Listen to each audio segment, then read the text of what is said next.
And welcome back to Kyoudai Ai, the podcast where two brothers dive into the worlds of Super Sentai, Kamen Rider, and whatever anime we happen to be watching currently. I'm your host, SuperJollyMac, and joined by my brother and co-host, DonTheVan, as always.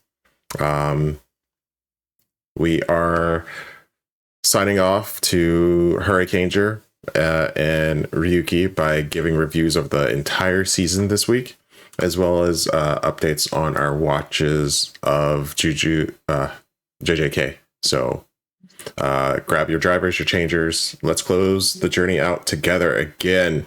Let's hit the theme song.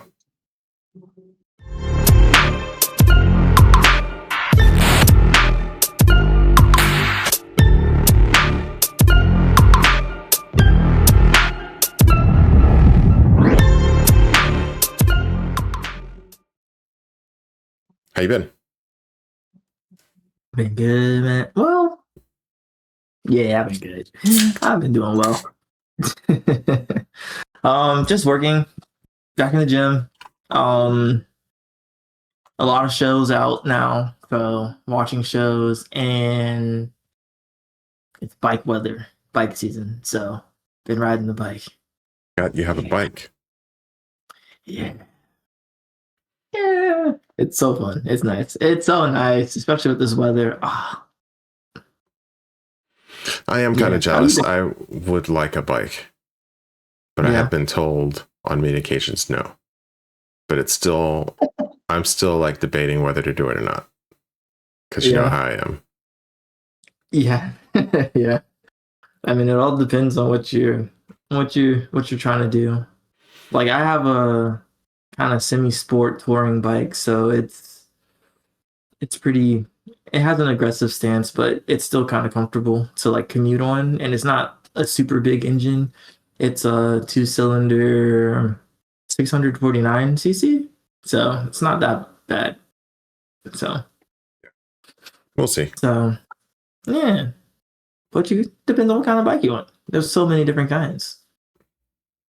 Oh yeah. I don't know. I don't think I would take one to go like on the highway. I think I would just do it around the city. So we'll see. I see. Yeah. I mean, if safety is the concern, it's a lot safer to ride on the highway than you it would is think to ride so. on the city. Not here. I don't know. Oh. It probably is. Oh no. Okay, so like, because they told us this in the class. When we took the class, the instructor, he let us know. He was like, because we thought, well, at least I thought the same thing. I was like, oh, well, definitely on the highway, it'd be a lot more aggressive or unsafe. But nope, most accidents happen at traffic lights, mainly with people making turns and everything like that, because they don't pay attention and they don't look out for bikes and stuff, and they'll just turn right out in front of you or anything like that. So, yep, it's traffic lights that really get you. They'll rear end you at traffic lights because they're not paying attention. Yep. I was surprised. I was like, wow, I would have thought the highway would have been it, but no. No, that's something I think I've heard a long time ago. But I don't know. Around here, man, it's dangerous no matter what. You got to watch out. Yeah. Regardless. Our uncle, I think he said he used to ride a bike. Did he? That sounds about right. Yeah, I think I remember him having one. Before he moved. Said he wants to get one. Of course he does. So we'll see. We should have a talk. We should get on like a 3-way call or a 4-way, because our brother also wants one. He does not need a bike. Well, I don't know. He might be all right. Yeah. Well, if I get another one, just let him have the one I have now. Or let him ride that one to learn and stuff. It's not that bad. I think a lot of it comes down to the people that you learn with, and then your temperament when you're riding on the streets and stuff. Yeah, I bet. Because most of the people who have been in accidents, they ride pretty like aggressively, or they don't pay attention. So like, knock on wood, I haven't had any issues yet, but I also am like pretty observant, and I try to stay away from people. Yeah. So yeah. But hey, stranger things have happened. All of my friends have had incidents, so No, so we'll see. They're okay. Good. By the way, to our listeners, don't worry, they're fine. Good. Mostly, mostly. But yeah. Anyways, how have you been outside of the motorcycles, bro? Not bad. Busy. Very busy. Yeah. One thing after the other. Had to finish my taxes up last minute. And then just chore after chore, checklist after checklist. I'm trying to get stuff done. So we'll see. Yeah. Hopefully, I don't know. What is it? April now? I think the end of May. By the end of May, hopefully it'll wind down a little bit and I can actually take a breath. We'll see. We'll see. Hopefully. I doubt a guy it, can dream, right? yeah, we'll see. A guy can dream. So what are you trying to do, man? nothing. I'm just enjoying a nice pastry. I said, I'm a fat kid. Okay? All right. You were definitely not a fat kid. So let's go ahead and get it started then. What about games? You been playing anything? So I played Dota 2 last night. I'm listening. So yeah, so that was pretty new. It's not my first MOBA. I played Pokemon Unite when it came out, so I am familiar with that type of MOBA, but this is my first time playing like Dota, which was interesting because they had a large array of characters to choose from, and I said, wow, I don't know anything about any of this. We lost both games. I played with two of my friends and everything like that. Apparently I popped off in one game and I was like going crazy, but I don't know what I did. I was just pushing buttons. I was just clicking stuff. So, so that was cool. But I might play that again. And then I played Pokemon MMO or Poke MMO, and that was pretty cool. That was fun. We were like just running around in the grass, like having battles and chatting, and there were so many people on the routes. It's pretty nice. You should play. So you were having battles with other people? Well, no wild battles in the grass. We had just started. I don't think we should battle random people in the game just yet. Yeah, yeah. Although some dude was trying to battle me, like as soon as I spawned in, I said, "Bro, I just got one. Like I just got my Bulbasaur. Let me live a bit." So I don't know. Oh, Bulbasaur! You're on the Bulba gang now. Bulba gang. Yeah, I like Bulbasaur. Okay. I feel like Bulbasaur and Squirtle. Yeah. I thought you always hated on Bulbasaur. Bulbasaur was my main. No. I mean, I like Bulbasaur. I think if I was to like try to go through the game really quickly, I just go Squirtle. But Bulbasaur is cool to start off with. You know. I have a thing for water types, though. I will say that, like the water starters, I have a thing for them. It goes water, grass, then fire. Personally, yeah. So for the new game, I'm probably gonna go water. Yeah, I can't remember the ones for the new game. Water. Who was the gecko? It was no, the bird. It's the bird or the angry bird. Yeah, or the dog. No, definitely not the dog. The dog was fire, right? Yeah. Ooh. Oh, the gecko was grass. No, the gecko was water. The bird was grass? Okay. Yeah, the angry bird was grass. Yep. Yeah. Okay. So I don't know. It's probably one of those two. The dog can go away. Go away, dog. Yeah. Unless the dog's final form is like still on 4 legs, I don't think I'll Why is everybody talking like that? Is that really that big of a thing? Yeah, they have a history of like making every fire starter go on 2 legs. It never fails. None of them have been on 4. I can't think of one that's been on 4.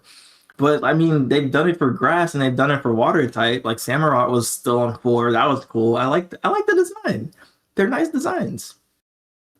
Yeah. And then obviously Venusaur is on 4. They made Blastoise bipedal. But like, yeah. I can't think of a single one that's stayed on 4 legs. Yeah. The crocodile? The crocodile? I don't know. Totodile? I didn't play Scarlet or Violet. Yeah, no. Scarlet and Violet. The fire one was like a crocodile type of thing. Oh, okay. I don't But I think I never played remember it. their starters. Yeah, I never played it, so I don't think I remember their starters. Yeah, I know they had the cat, the grass type cat, and then they had the water duck that turned into a dancing duck at the end. I think I might remember the duck. Yeah, yeah. He's a bit flamboyant. Okay. But yeah, that's it. That's it for playing, honestly. What about you? I don't think I had too much. I've been going into Ghosts a little bit. Got a little bit further in that game. And then Final Fantasy 14. I don't think I played too much of that. Mostly trying to catch up on Ghosts. That's pretty much all I did. I didn't really have too much free time, and the free time I did was like trying to catch up on series and stuff. So, yeah. Yeah, same. Music. Oh, with that, have you been listening to anything? Well, I can go last because I have my recap for the spring. Oh wow, yeah, I don't have that at all. So for me, I'm done. I listened to so there's like this remix of Simple and Clean by Alex Busy. It's called Simple and Clean Busy Flip. It was pretty cool. It's like a dance song. Outside of that, I've literally been listening to the same stuff over and over again. I keep going back to the Hell's Paradise season 2 opening. That's my song. That's my song. I like that song. Yeah,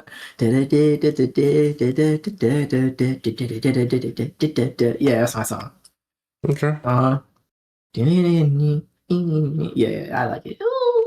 I'm gonna listen to it right after this. But that's it. Just a bunch of house music and that. Yeah, I haven't really been listening to too much other than that. I listened to my rewind the last couple of days, but other than that, it's just been whatever's been playing. I've been thinking about getting back to some podcasts though. What is it? There's this one show I was listening to, Gods of Old Appalachia or something like that. The Old Gods of Appalachia. So I think I've been trying to get back into that one. That might be something I listen to as I'm working. What's that one about? It's kind of a horror anthology story, kind of like a radio. It's a podcast, but it's like a horror anthology kind of. And like they go over like the kind of like the myths of the Appalachian like region. It's not, well, yeah, I think they kind of twist some of that in there, but it's mostly like some Cthulhu stuff. Yeah. It's pretty cool. Yeah, like Lovecraftian type things. Yeah. I think I've only listened to season 1 so far, but it was pretty cool. Keep going. That might be a cool one. Hey, just be careful. I've seen Undertone. Just watch that. I haven't seen that. I need to see if I can find that. Maybe I can watch that soon. Yeah. Undertone. Yeah. No it's spoilers. Creepy. I would definitely say that. Is it the best horror movie in the world? No. But they definitely were trying something new, and I gotta respect them for trying something new. So yeah. Just be careful. Whatever you do, don't listen to Take 10. That's it. That's all I'm gonna say. Okay. That's it. You'll get it once you watch it. Okay. What other podcast though? That's pretty much it for now.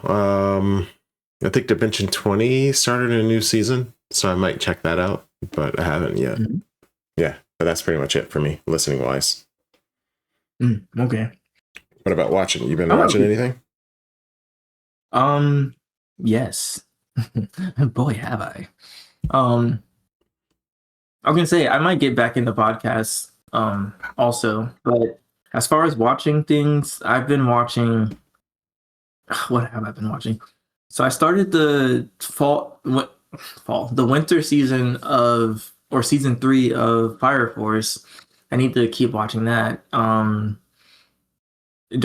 The Maul, the Shadow Lord came out, so I've been watching that, keeping up with that. I'm a Star Wars fan, so I'm gonna watch that. I have been watching The Boys. That just came out. I think they're on like episode 3 or something like that. So I need to watch the new episode. But I watched the 1 and 2. So I'm keeping up with that. Watching Invincible. This season is so good. This season is so good. Oh, they were a little bit shaky in the middle with season like 2 and 3. But man, 4 and 5 have been top tier, in my opinion. So I've been watching that, and then I've also been watching Daredevil Born Again, which I've been enjoying this season also. So it's pretty good. I think they do a really good job with Daredevil. Like when it was on Netflix, I personally enjoyed all 3 seasons. I know some people don't, but in my opinion and from what I've heard, mainly it's gotten good rep. But and I've been enjoying this return to Daredevil on Disney. So at least they're doing that right. So we'll see. Hopefully they still do Spider-Man right too. So but I think that's about it for watching. I can't really think of anything else. I think that's it. Outside of JJK, of course. Oh, So, we got to go back to yeah. music. I forgot to do my music thing. Maybe I'll Oh cut yeah, it your back. recap. Yeah. Yeah. Oh, just go do your recap now. Yeah, we'll do my recap. So, starting off at number 11, because it'd be a pity if I didn't mention her. Aina the Inn, On the Way. Who's that? Aina the End? Mm-hmm.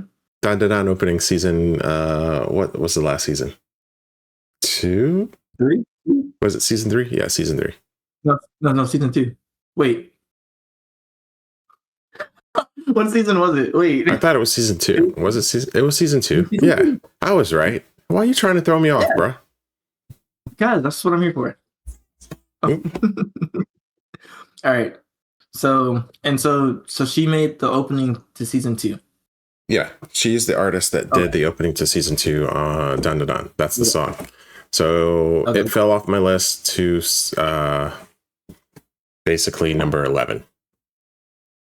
Okay. But starting the list proper is number 10, ASAP by New Jeans.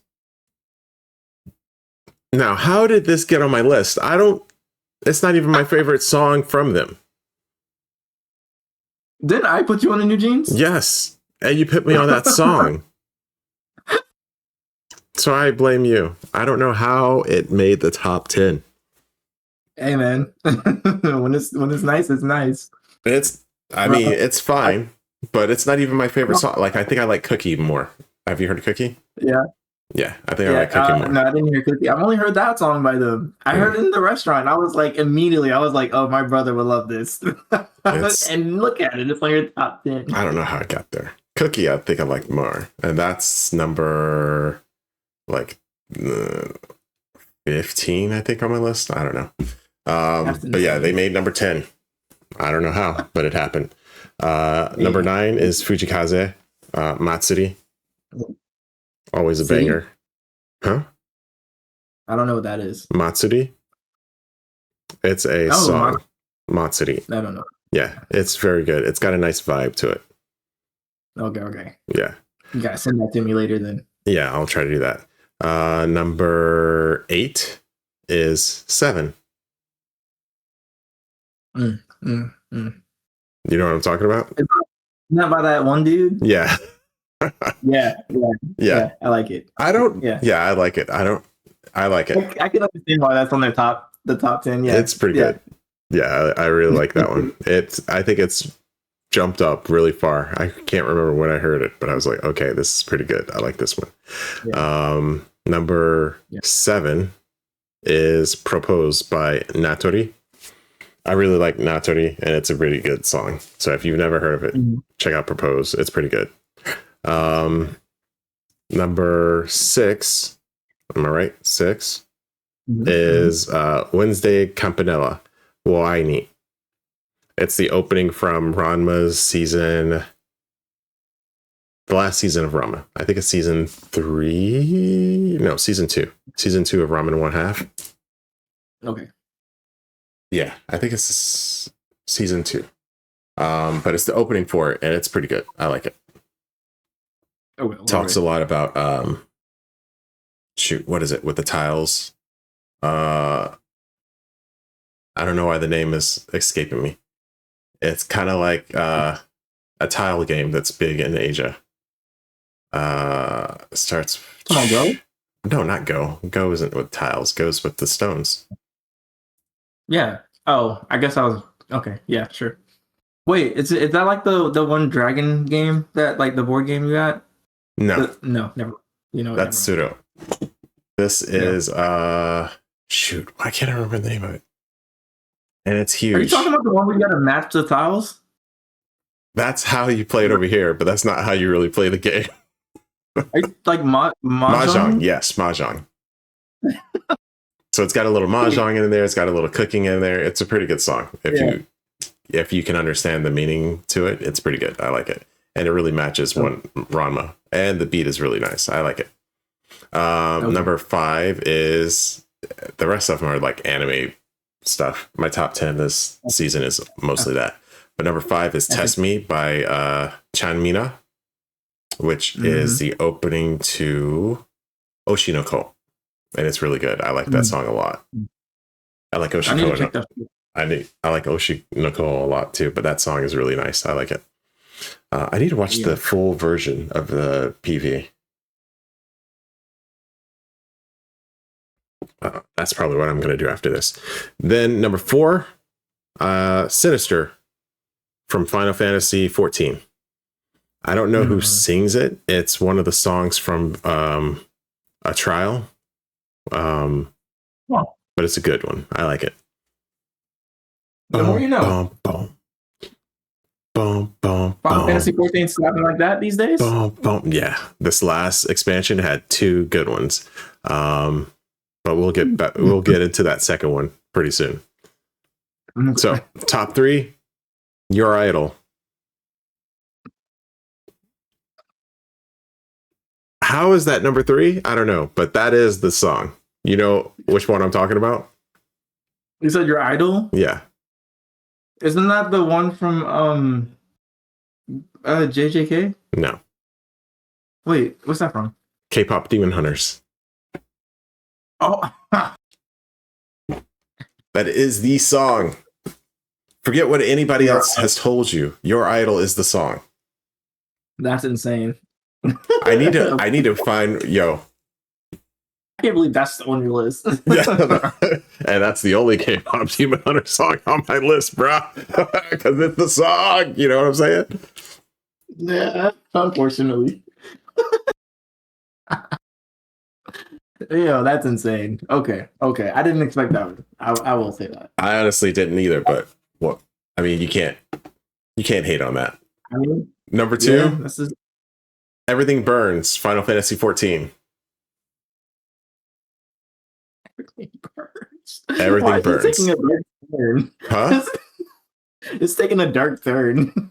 It's dark. It's not dark. I don't know. This might be my new song.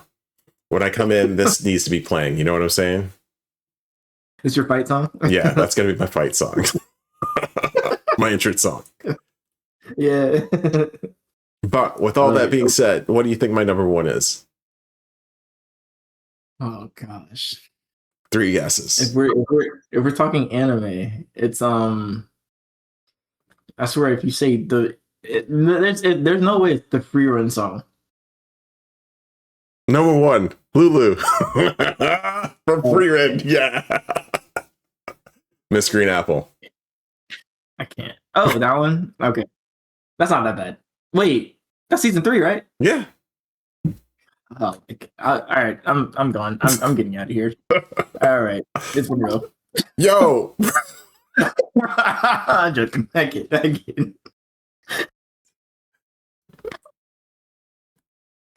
joke. I can't. All right, we're good. But that's my top 10. So what a way to end. Oh, I should have known. Oh my goodness. I am curious how, because I expect to be listening to this playlist a lot in the next couple of weeks. So I wonder how that's going to affect my my next rewind, but we'll see. Yeah. Anyway, as we work back, what's that? Are you on Spotify?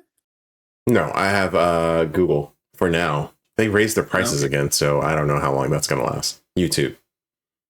Freaking YouTube. I got nothing to do with that. I do Apple Music. It's been the same the whole time. Yeah, that might be that must be nice then. But yeah. Actually pay for YouTube Premium, so that comes with music, and I don't know, it's getting mad expensive though, so I don't know how long that's going to last. Yeah. I thought about getting. You talking about YouTube Red, right? Or just premium? Is it different? I think it's different, but yeah. Okay. I thought about getting one of those, but I'm okay with the ads. I could wait. Yeah, I think I might be getting back to the ads. Yeah, I will say if you're getting into listening to music, it is a bit annoying, like especially like if you just play the music and then like you step away and then it just randomly goes to an ad, and like I'm just like, I don't want to listen to this ad the whole time, and the skip button's like all the way across the room, and you're just staring at the skip button. Like I could skip, but yeah, I get it. But yeah, so we'll see. Yeah. All right, watching. What you been watching? I've been watching this season 3 shows that I've already talked about, I think. What are the 3 shows? So I've been watching Some of the spring shows? Yeah, spring shows. Okay. Got you. I don't have the list up right now. Do I even have the list? The list for what? The spring anime? Yeah. No libraries. What? Well, I can't see it. So I've been watching. Yomi no Tsukai, which was one of the spring anime. It's from the same author of Full Metal Alchemist. So I think I've watched 2 episodes of that so far. It's pretty good. I like it. It's a weird jump. If you don't know anything about it, I would say go in blind, at least for the first episode or 2. But it's worth a watch, I think. This is season 3 or season 2? It's the first season. Okay. Yomi no Tsukai. Sugai. Next, I'm watching Liar Game. And it's kind of one of those psychological shows, I think. Yeah. So it's decent. The animation quality is like but it's a pretty good watch so far. Excuse me. Okay, let me see. I'm about to try to find the list. And then number 3 is Tongari no Boshi, or Witch Hat Atelier.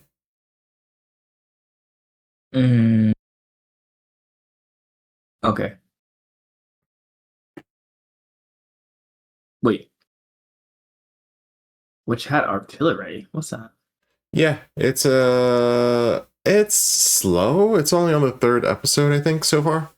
It's kind of slow, but I've heard really good things about it, so I think I'm gonna stick with it. It feels like it's starting and introducing characters and all this other stuff, so we'll see. I don't know. It could go either way. Other than that, I've been trying to figure out which of the seasons I want to catch up on, or which shows I want to catch up with on their seasons. So I started watching ReZero again. I heard that was really good. It's good. It's kind of annoying a bit. I don't remember it being this annoying because it's got a lot of like. Do you know anything about it? Not really. Well, No. I would say go in blind. Okay. It's pretty good. It gets kind of bloody in some points. Nice. And it can get a little bit messed up, but it's a pretty good show from what I remember. Nice. The only thing I have is like the comedy. There's a lot of comedy in it, and I'm like, eh. But yeah, because you hate comedy. We found that out. I don't hate comedy. I don't hate comedy, but it's pretty good. So I'm thinking about that one, and then One Piece. I want to catch up on One Piece, and then there's a new season of. There's another show that's got another season starting. Slime. Yeah. I just haven't seen it. It's pretty good. If you like that kind of anime, it's good. Yeah, I'll have to. Oh, season 4 slime. Yeah, I have to look into it. I mean, I did hear it was good. Which had Altelier. Okay. Wait, so which one of the Zeros you said you're watching? Starting Life in Another World or starting Break Time from Zero? What the heck? No, Starting Life. I don't know. The Break Time is probably just like an offshoot, maybe like a web thing. I don't know. I've never watched that one, but I'm watching the main one. Okay. What was that? What was the first show you said? The one that was Yomi no Tsukai. That's the one from the same lady who wrote Full Metal. Yeah, Yomi no Tsukai, I think.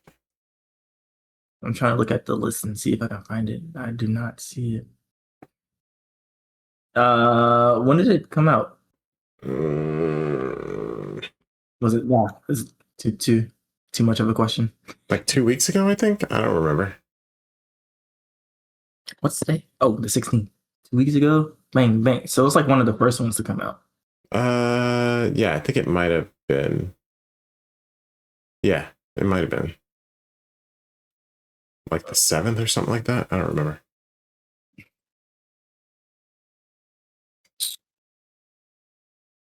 You said Hayaki? Hayaki. Hayaki Yakosha? Wait, that's not what you said. Whatever, I'll figure it out later.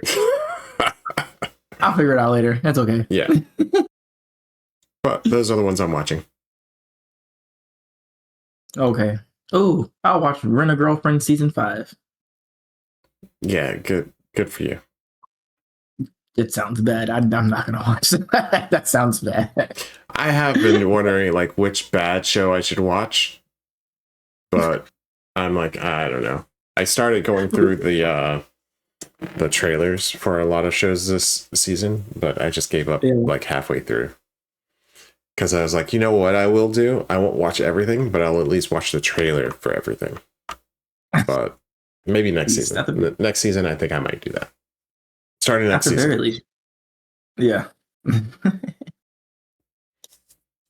But there's a couple other good ones that I kind of want to check out, but I think I'm just going to stick with what I got. Mm-hmm. Yeah. I still need to catch up from winter, so we'll see. We'll see. Okay, that's not bad. So, and you've been enjoying these shows so far? Yeah, I mean, some of them are a bit slow, but they were all kind of starting out. Oh, we love a slow show. Yeah. As long as there's no comedy. Don't put that on me.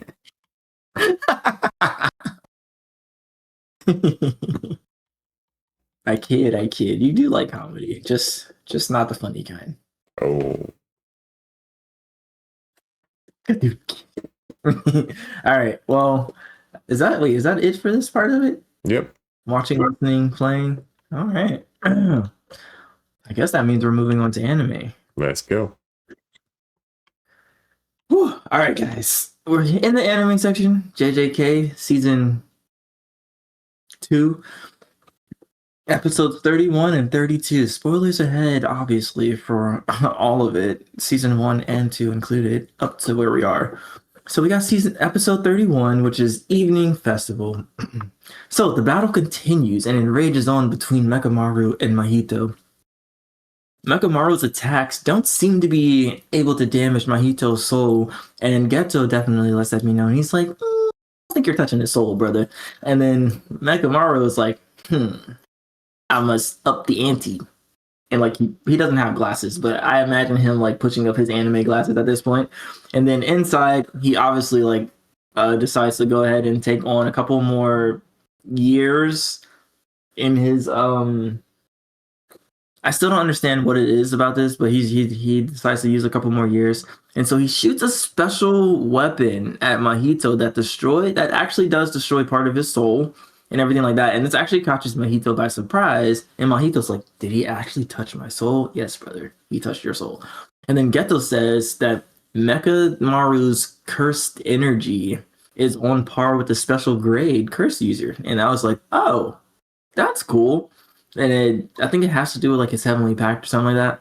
But like if he like uses his cursed energy and like refines it, it'll be on par with like a special grade cursed user. So with this, Mahito's like, all right, bro, I'm not playing no games with you. Let me go ahead and hit my domain expansion. So he decides to hit his domain expansion, and like he traps Mekamaru's Mega Mech suit like in his domain. But then Mekamaru is like, yeah, bro, I got something for that. And he hits him with a simple domain as a counter, which in turn, I think I wrote this down for the next episode, but I think a simple domain, I'm trying to remember it by heart. A simple domain is a type of domain that nullifies somebody's curse technique. So essentially, even if you're using your domain expansion, if you were to like, it like reduces a domain expansion down to like a base level in so many words. So instead of like getting a guaranteed hit, you just kind of opt for negating whatever technique is being used. So it's a counter. And so this catches Mahito by surprise because I don't think he knew about that and everything like that. However, Mahito was able to dig into the mech suit and he still was able to attack Mekamaru. And with that, Mekamaru and Mahito's fight ends. Did Mekamaru survive? Who knows? So with that, we get like a little cut flash to a different scene with, I'm gonna say her name wrong, Meow. I'm gonna just say Meow. Her name's Meow now. And her name she's is been not sitting Meow. What's Miwa. Oh, dude, there's no. Okay, I must have it spelled wrong. I have it spelled Minow. Mina? Yeah, Mina. Mina? Yeah, the one with the sword. Yeah. Yeah, that's how you spell her name, right? I don't know. Okay, but she's been sitting next to Mekamaru's powered down suit pretty much this whole time while he's been fighting for his life. Like, girl, like you should be able to feel this. You should be able to read his energy and know that he's fighting for his life, and you should be over there helping him out. But I digress. And pretty much she confesses that she wants to get to know Mekamaru better and everything like that. And she's like, yo, would you want to hang out and like, I don't know, get some tea and talk or something? And obviously he doesn't answer because again, he's fighting for his life. And so with that, we're kind of getting with Geto and Mahito after the fight as they're walking back, and Geto tells Mahito that he was able to that he was being risky, and Mahito says that it was all calculated and it wasn't risky at all. Mahito's pretty much getting confident in his abilities as a special grade curse. Yeah. And everything like that. And so with that, Geto also says that he finished adjusting the entrusted veil, which I don't think he explained it, but he finished with an entrusted veil, and it's kind of like it's not necessarily a nail, but it's like a cursed object that does look like a nail and everything like that. But with that, we cut to Shibuya, and it is getting covered in a veil that keeps humans in, but it allows sorcerers to enter and leave freely. And along with that, we get a message for Gojo to show up. Okay, we're good. I was making sure the house wasn't blowing up.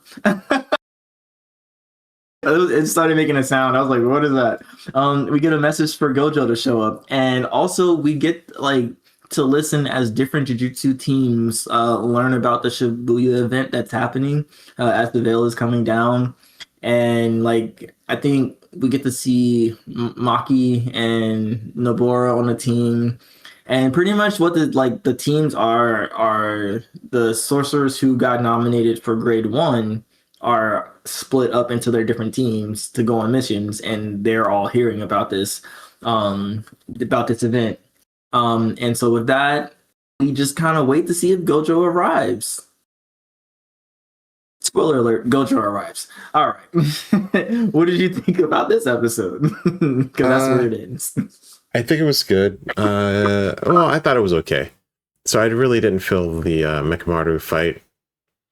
It was a little bit too messy for me, I think. I don't know the best way to explain it. It's just like stuff is going around. The drawing was just kind of all over the place.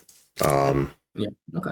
Mahito, which like just you couldn't really see things clear as I would like during a fight. So I don't know if they were just like, all right, we're about to blow everything on this next section, so we don't want to do it, or maybe they were like, we blew everything like on the first 5 episodes, and then we're going to blow everything else we got later on. So right now we're going to take a little break. And this, this might be the answer. It's just that Mekamaru is just not his fated enemy, not his fated nemesis. So he's not Yuji. I mean, it's just that's why we fight with Meti. Yeah.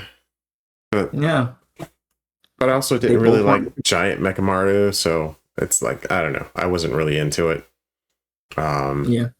He's not one of my favorite characters. He's fine.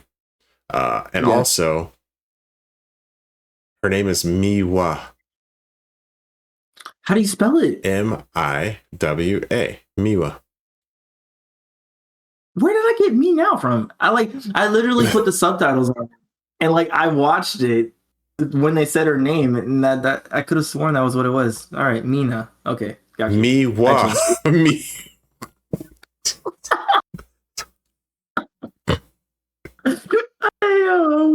Miwa. All right. I got it this time. I promise. Jeez. Yeah, I got it this time. All right, Miwa. I'm glad we figured this out. So anyway, it was fine for what it was. They slid some little things in there. That's one of those, like, if you catch it, you catch it. That I only caught now that it's my second. You got to watch this show twice. Yeah. I'm realizing now, like, all of this stuff in the simple domain explanations too, I really didn't catch the first time through. So it's like all of these little things that they keep putting in there. I think this is the first show I've been like, yeah, you really should watch this twice. Yeah, I agree. Because I didn't know about the simple domain thing either. When he said it, I said, "That's a thing." I was like, were they doing this the whole time? I was like, what? And they literally explain it too, and I'm like, how did I not catch that the first three? Like, okay, right? It was obviously expressly explained. Yeah, but no. It was just a blink and you miss it. Well, blink a couple times and you miss it. So yeah. But that was cool. For some reason, I thought he might end up at least getting a message through. So kind of sad that he didn't, because we cut right to Shibuya. So I'm like, dang, okay, they're not wasting any time.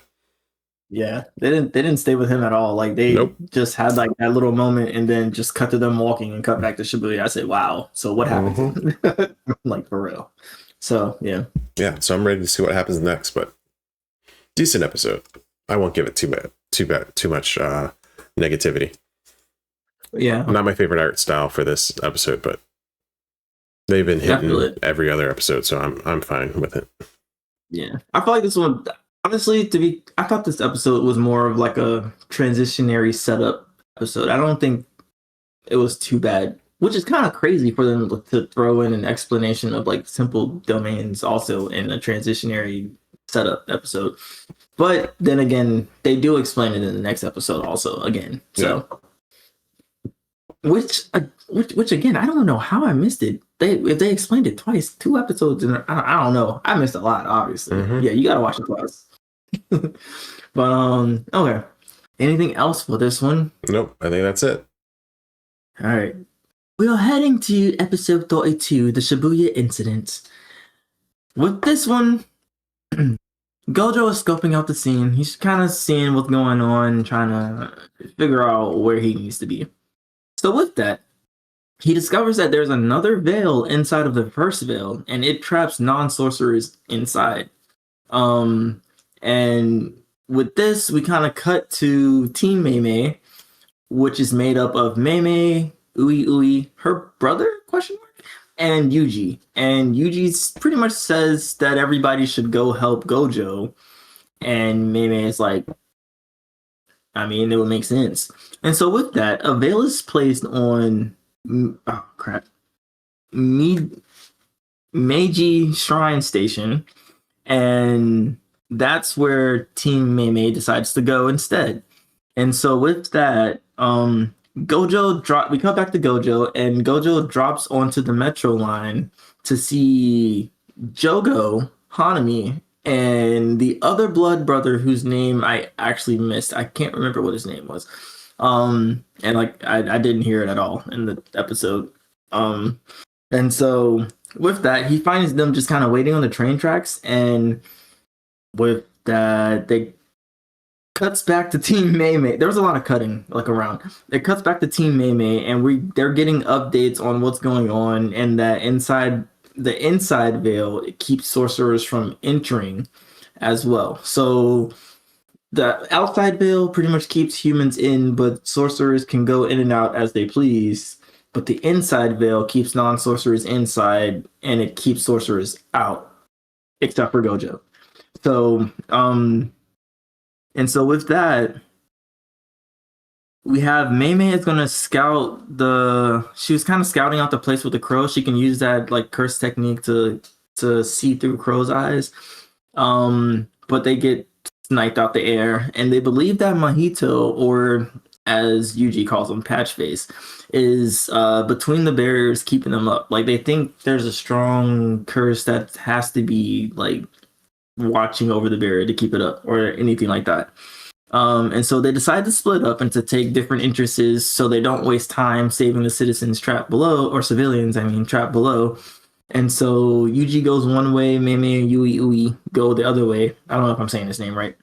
And with that, Yuji kind of immediately runs into a talking curse that has an interesting shape to him, and finds out that Mahito, or Patchface, is indeed below, and the curse is protecting an object that resembles the one that Geto created in the fight with Mekamaru, the little nail cursed object.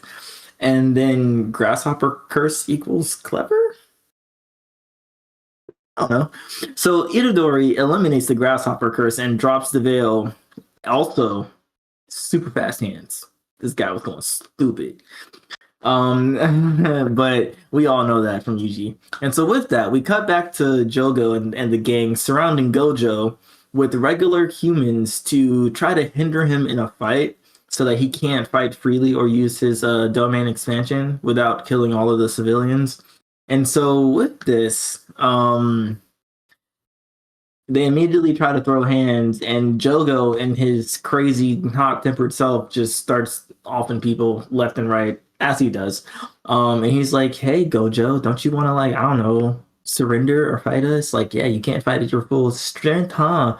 Yeah, how you going to take us on? Execute. That's the civilians getting executed. And then Gojo is like, that's the thing, brother. He said, I'm here to protect anybody. And so their curses are fighting with Gojo, and Gojo is using his infinity technique. I think I said that right. Where like you can't really get close to him because you'll infinitely get slower and slower the closer you get. And what the curses end up doing is a domain amplification, which is similar to simple domains, and it's used to try to neutralize Gojo's infinite technique. So I think, oh wait, maybe I said domain amplification definition instead of simple domain. I think I said that. But domain amplification is similar to domain expansion, except it takes away the ability for a guaranteed hit. So it's not a full blown domain expansion, but it kind of just amplifies their cursed energy techniques and everything like that, which nullifies a technique. So they tried to use that against Gojo, but it didn't quite necessarily work. His technique was still being used. And then he just teleports out of nowhere, and then like they attack each other. So he definitely figured out the teleport thing, like confirmed. He figured it out. And then with that, we cut to Geto kind of talking to the curses before this all happens, and he's like, we're hearing the plan. And he pretty much tells the curses to hold Gojo for 20 minutes, then it'll be his turn to trap him into the prison realm. And with that,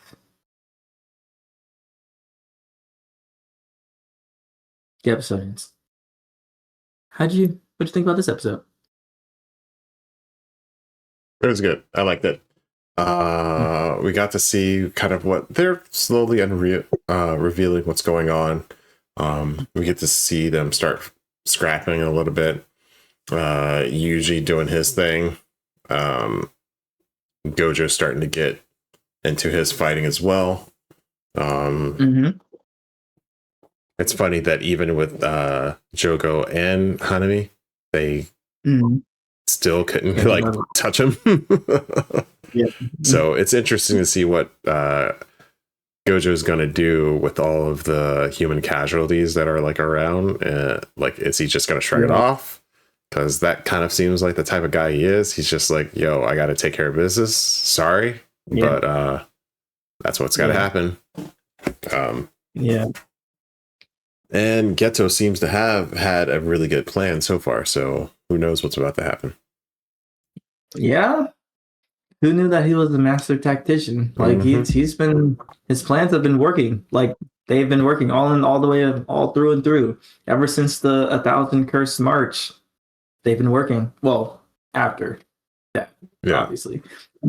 They've been working. So we'll see. We'll see if he can pull it off. What do you think about the grasshopper fight? Grasshopper fight was like, I think it was a good warm up for Yuji.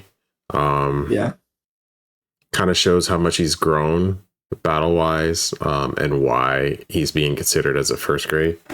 But the grasshopper also was kind of weird, like especially his little trump card of like trying to stab him, and then Yuji's just like, nah, that's not gonna work. But yeah, it was fine. The grasshopper was like, forgettable. So I'm sure somebody bigger is gonna come soon. They have to. Yeah.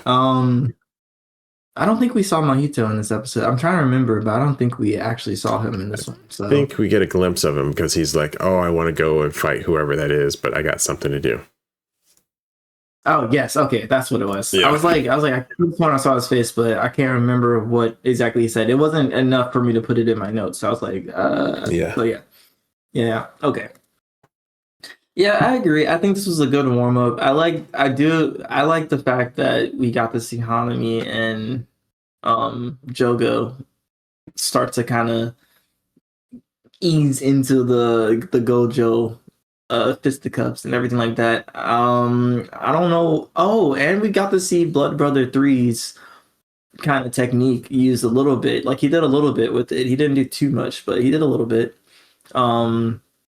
I don't know. It's going to be interesting. I mean, Gojo is pretty OP right now. The only time he's ever been touched is with Toji, but we'll see. Yeah.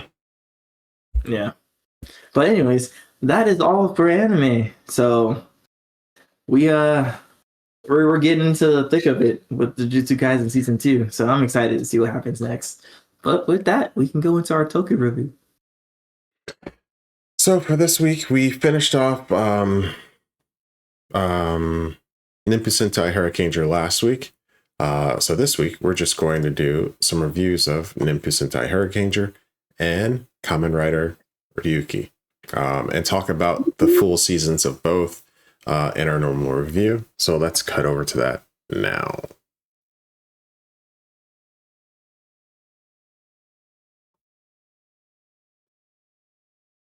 And welcome to Kyoudai Reviews. We're going to be talking about Ninpu Sentai Hurricaneger today. We just finished watching the entire season, so we're going to talk about the entire season in 3 sections. The first is going to be kind of spoiler free, so it'll be like 5 seconds. Should you watch this? Should you not? This is a Sentai show, so I don't know. It's going to have Sentai stuff in it. But then we're going to go to phase 2, which is like slight spoilers, like a brief overview of what the story is going to be for this season. And then season 3, we're going to go into all of the spoilers and start ranking some stuff that we like. So let's start with phase 1, spoiler free. Should you watch this season? I can start off and say, I give this one a thumbs up. Watch this season. This is a good one. Don't skip this one.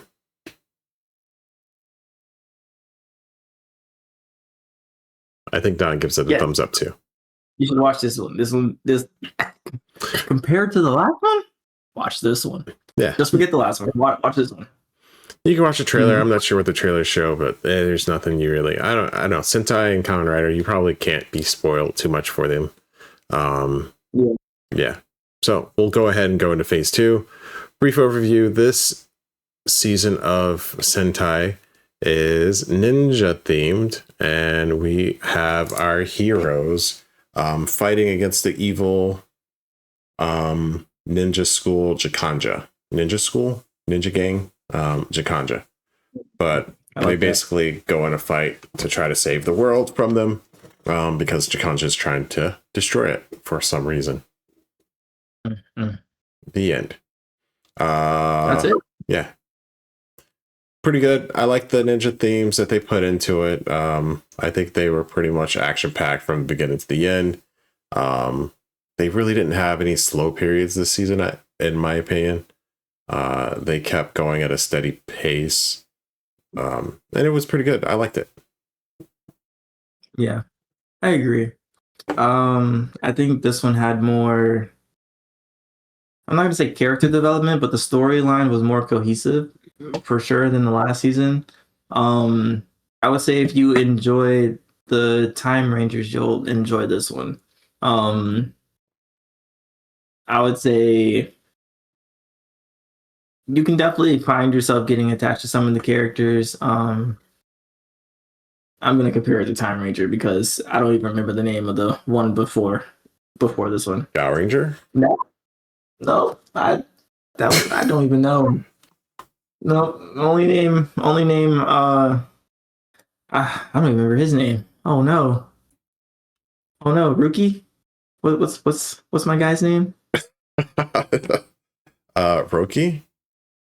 Yeah, Roki. I think. Roki? Yeah, that's the only name we need to remember from that show. That's it.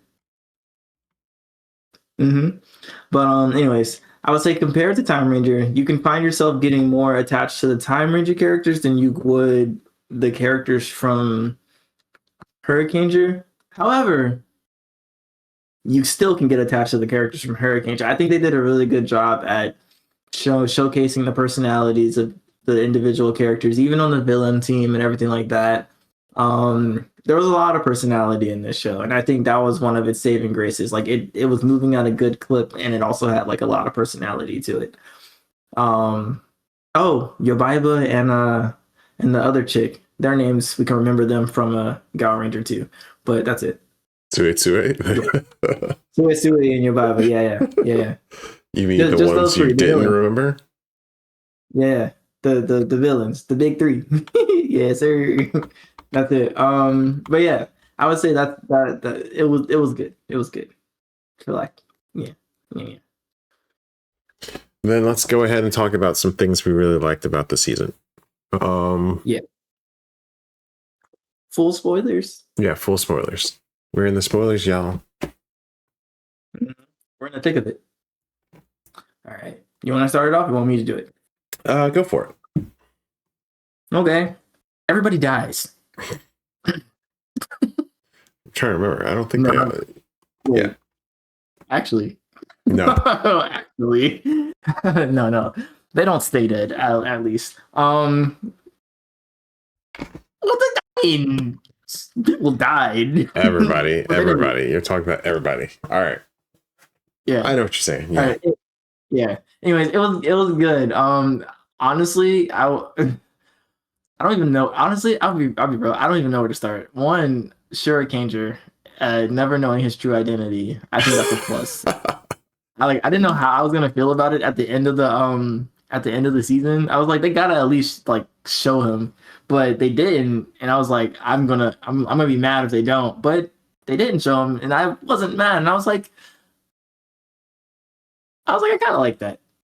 Like only they could pull that off. Like the way his personality is and the way they kind of set up his storyline. I was like, you know what?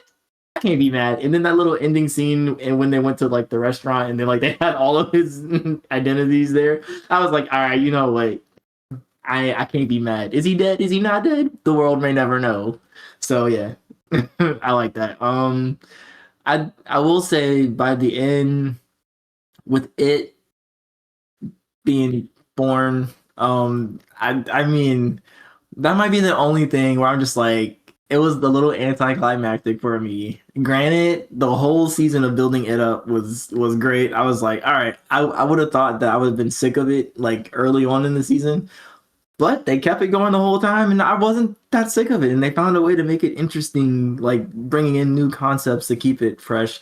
So that was cool with that. But I will say the lad like at the end, it was a bit anticlimactic for me personally, but it was still enjoyable. Yeah, I'll pass the mic. I'll come back later with some more stuff. I think it was good. I like how they kind of had a variety of episodes, and they kept the story like there was a through line of what was going on, and they kept like moving along bit by bit, and revealing things bit by bit. They really they kept you in the dark a little bit, but not like too much. They didn't make it too convoluted, and they kept it moving along. So I thought they did a really good job with the pacing. I thought they did a really good job with like the enemies, the heroes, everything.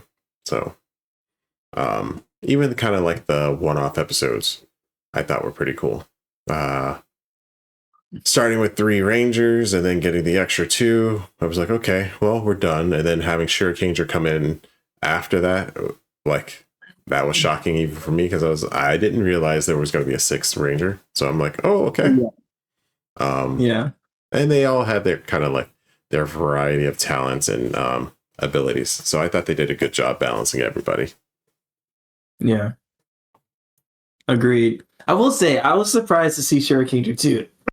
I knew he was in the show. I don't know why. Like for whatever reason, I didn't even think that there was another Ranger. And like I know when we were watching it, we were kind of joking about it. We were like, "Oh, there might be another one." And I was like, for all of me, I wanted to say, "Oh, well, there's definitely another one," but I could not put my finger on it. I was like, no, I think there's only 5. And then as soon as I saw him, I said, "Oh yeah, this is the one he's in." Like I had the little Lego sets and all of that. Like and it had the green Hurricaneger Ranger in it. And he was like my favorite. I would turn his head all the way, like, you know what I'm saying, to do the mask change and all that. I don't know how I forgot. Like I used to watch Ninja Storm. In America, it was called Ninja Storm. Like, and I was like, I used to watch that all the time. I was like, I don't understand how I forgot. So, and we saw his face in Ninja Storm. I will say that. Okay. We actually see him in Ninja Storm. But yeah, that part was surprising and definitely funny. So I'm with you on that one. Not too much, so we can start unless you have anything else in. I'm sure we'll talk about some of the other stuff as we go along, but let's start talking about our favorite Sentai member for this season. Do you have a favorite? Excuse me. Out of the good guys. Yeah, I'm gonna choose the good guys. I think I like Hanami. Mainly because she like annoyed me, but also she was like pretty cool. She had some good character moments with like the villains and stuff like that, like with BB and everything like that. Like I thought that was really cool, and like for a second they actually had me going. Like I thought that BB would like they would have like an ongoing like friendship type of thing, and that would create some type of conflict inside of the like the fighting and stuff. And then also, I think she had out of all of them, I guess maybe outside of Iku Ishu, outside of Ishu, because Ishu was good. He's a close second. He's a close second for me. But I think Hanami had like good moments, like especially with Gozen and everything like that, with the food thing. Like, granted, that episode annoyed me, but also at the same time, I did enjoy it. Like, I enjoyed her like jumping out of her Zord machine onto onto Wendy's monster Zord thing and like breaking it. And I was like, well, this is so out of place, but I like it. I love it. And it was, I don't know, I feel like she just had more moments like like for me, like with the whole thing with like the singing, the famous singer that Hurricaneger ended up like disguising himself as, like for that whole thing, like with him and Ishu like kind of like falling for her and that spell thing. I thought it was, I don't know, she had more stuff going on character wise and story wise, in my personal opinion. Again, outside of Ishu and Iku, but I liked her story better. It was more entertaining. But for this season, I think Hurricaneger is closer than I would expect him to be. But I think I'm gonna go with Iko as my like favorite good guy. Yeah. I thought about Yosuke. Yosuke gets a little bit better the further the season goes along. And I think he's very good as a red, but like he was kind of annoying at the beginning, but I think I like Iko a little bit more. He kind of has his little arc and becomes like he becomes different and stronger. So yeah. I think I'm gonna go with Iko. Agreed. I can see that. That makes sense. We're not forgetting Kota. Kota's cool too, but you know. Kota's cool, yeah. I didn't say anything about Kota, but Kota was cool. I liked his whole relationship with his sister. And I like what all of them did, even when they weren't in their ninja suits. So yeah. Like, I mean, I agree with you for Hurricaneger also. Like, Hurricaneger is like a third for me, I think. Outside of just favorite, because I just loved him just randomly saying English words, and like the way he talked, I was like, yeah, this is great. Like, literally every time he showed up in the episode, I would be waiting for him to be like, he'd like say something in Japanese and then be like, okay, and I'm just like, yes. I'm like, I love it. It's great. I just love the way he says it. He's so cool.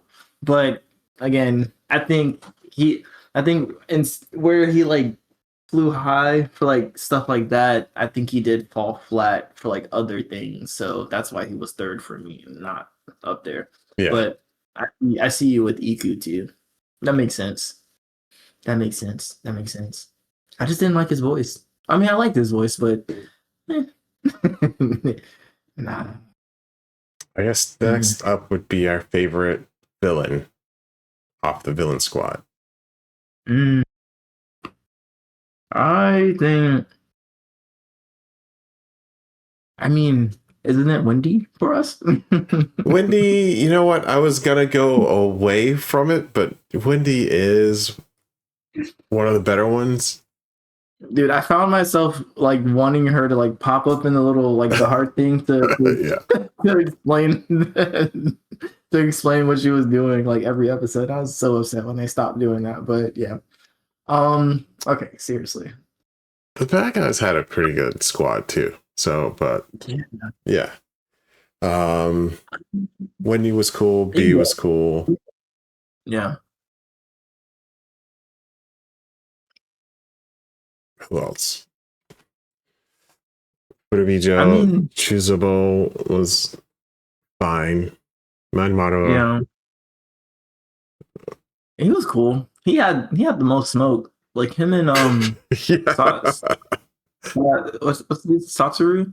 Wait, no, not Satoru. Satorakura. Satorakura. Is that the last guy? Satorakura is the jokey guy.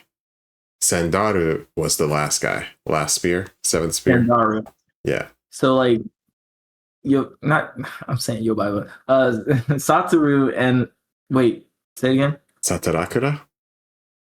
Satarakura and Menbara. Menbarbara. You know what I'm trying to say. Menmaruba? Yeah, Menmaruba. I feel like those two are up there for me as far as the villains go. Oh, you mean Sendaru, the seventh spear? Yeah, Sandar. Yeah. Okay. Yeah. So pick one.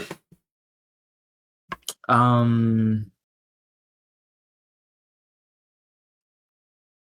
say Sendaru. Okay. Basic, but okay. Whoa, how's that basic? Wait, but that helps me out, so I'm gonna go with Windy. Okay. Whoa there, Jamal. I'm like, whoa, what did I do to you? I kid. Sandaru, I didn't really like that much, but I think that's just more because he was like a bad guy. But yeah, he was definitely a good like. Though they were all bad guys, he was the only like bad guy. No, they were all bad. They were bad guys. Even then Maruba, I mean, like he was teetering like the bad guy, but he was just kind of like he was just there for the smoke. He was just ready. He was on go. When it came to Iku, he was on go. Like forget everybody else. As soon as he saw Iku, he just saw red. He was like, ah. Yeah. So whatever was going on there, he saw red. But Sendaru was seeing red for all of them, but and he was executing flawlessly. I just don't. He came in on timing and just immediately just went to it. Like as soon as he showed up, things just started happening for the enemy team. Yeah. So, but I mean, I guess if I had to not be basic, I would say BB. But no, you already have Sendaru. It's on the books. We can keep it moving. Yeah, BB's a close second though. So next off, we're going to rank the evil squad. So this is the evil squad of this season comparatively to all of the other seasons we watched so far. So that's starting with Time Ranger. Yeah, Time Ranger. What's her name?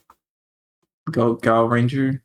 Well, yeah, Gal Ranger, Time Ranger. But I was trying to remember the evil squads from those seasons. So Time Ranger had the family. What were their names though? I forget their name too. No, I forget.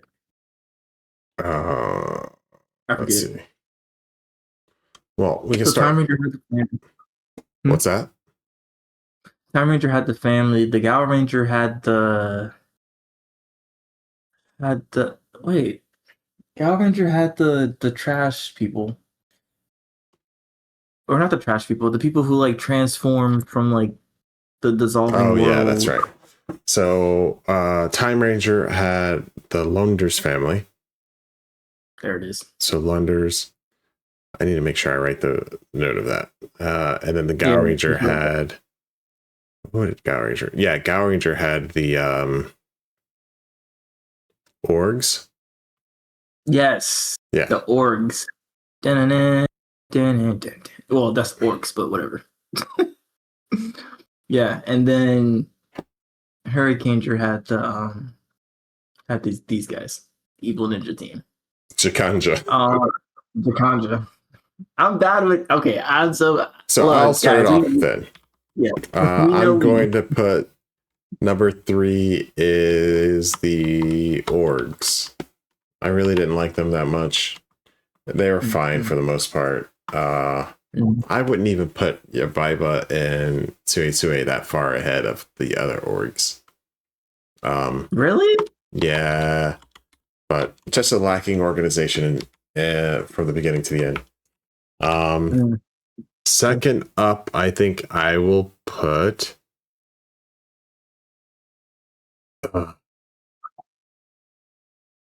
you know what?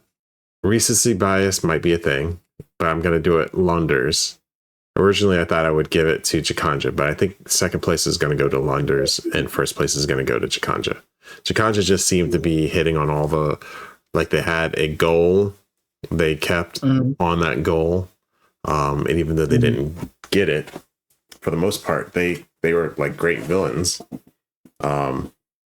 Especially at the end when it's Wendy and B, and they finally see what Sandaru's been doing to the rest of the squad, and they're like, "Oh yeah, like we got problems, but right now we're gonna defeat these guys, and then we can all fight amongst each other and figure out who's gonna be on top." Yeah. Okay. So In rare form, in super rare form, I'm gonna agree with you on that lineup. whoa, I'm gonna agree with you, and the reason, okay, the orgs for sure were like weak. There are like each one had like little moments or like one-off moments where it was like, yo, this is actually really good.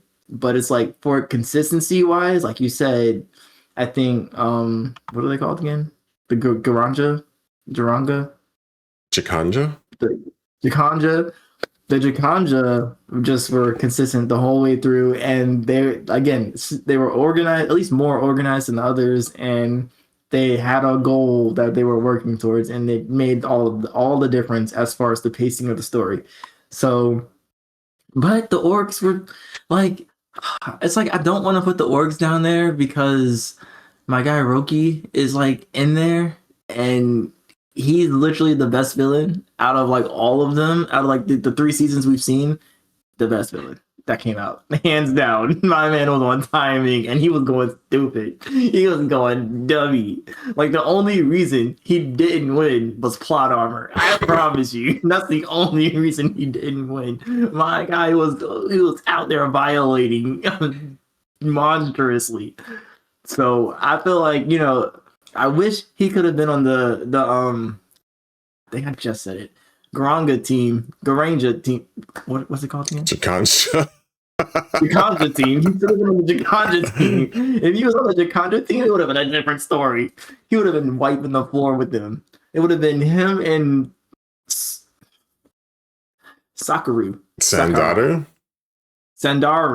Him and Sandaru together. Can you imagine? Yo, just say Seventh Spear. Seventh Spear. There you go. Thank you. Him and the Seventh Spear. Dream team. Oh, you mean Sandaru? I got you. Yeah. Sandaru and Roki together, dynamic duo. Let's go. I'm telling you. But yeah, like for me, Roki is still number one villain, favorite hands down. So it's like I want to put the orgs higher, but nah, I can't. I will say your Bible, he definitely was saving the orgs for me. He was one of the saving graces too. Him and Roki were up there. And then when it came to the Launders family, I just felt like they were disorganized. Not like they didn't have a goal. They didn't really have a goal. They just wanted to like get money and stuff like that, which is fine. But right, exactly. But it's just like they compared to the Chikanja, they were just lacking that goal. I feel like if they would have had the goal, they would have been number one for me because I feel like they had the more heartfelt story. Like the story with them, with the leader, and then also like the evil robot dude, and like how they met, and then like the whole overarching story of how things were going, and how he would always give him like second chances and everything because of how they met, and like I was like, yo, this story is actually kind of intricate for it to be for a kid's show and everything like that. And I was like, yo, it was really good. It's just it lacked a goal. Like a main goal. Like they just got there. They're like, we just want to just get money, and then eventually it was like, well, maybe we should leave. I don't know. And it was just that. And so like I felt like they had good story beats. It was just lacking direction for the most part. But I mean, when it did pick up, like when he was like, I just want to destroy everything. It was like, okay, well, at least he has a goal. And then it kind of was rolling, but it was lacking the direction. So I agree with you for this one as far as the lineup goes. I just had to give my reasonings because you know what I'm saying. But yeah. Roki number one till the day I die. That means the official Kyoudai ranking will be number 3, Gal Ranger, the Orgs. Number 2, Jikanja from Hurricaneger, and number 1, the Lone Durst family from Time Ranger. No, the other way around. Jikanja's first, Lone Durst's second. Oh yeah. Oh yeah, because I was like, originally I was going to do it the other way around until I was like, no, I think it's actually Jikanja in the lead. Yeah. So now we can talk some music for the season. We will rank the opening for this compared to the other 3. The opening for Hurricaneger is Hurricaneger Sanjo. So how do you think that compares to the openings for the past 3 seasons or 2 seasons we watched? I would say it's number 1 for me out of all 3 of them. I like this one, and then it's Time Rangers, and then it's Gal Rangers. Unfortunately, this is going to be a pretty short one because I would also agree with that. Like Hurricaneger, Time Ranger grew on me, but Hurricaneger from the beginning was just like, okay, I'm in. Had you locked in? Yeah. It was like, okay, yeah, let's go. Yep. Like from the beginning to the end, like that song is catchy. Time Ranger grew on me after a while, and it was really good. But like Hurricaneger from the beginning to the end, it was all hands. Let's go. Like at that halfway point, Time Ranger, I was like, all right, I see it. I see it. But nah. Yep. Hurricane had me from the go. So oddly enough, we agree on that one too. Yeah, we could never hear the Gal Ranger one again. That'd be fine. I'd be fine. Yeah. I mean, no shade to anybody that worked on that. But not the best. Or not my favorite, at least.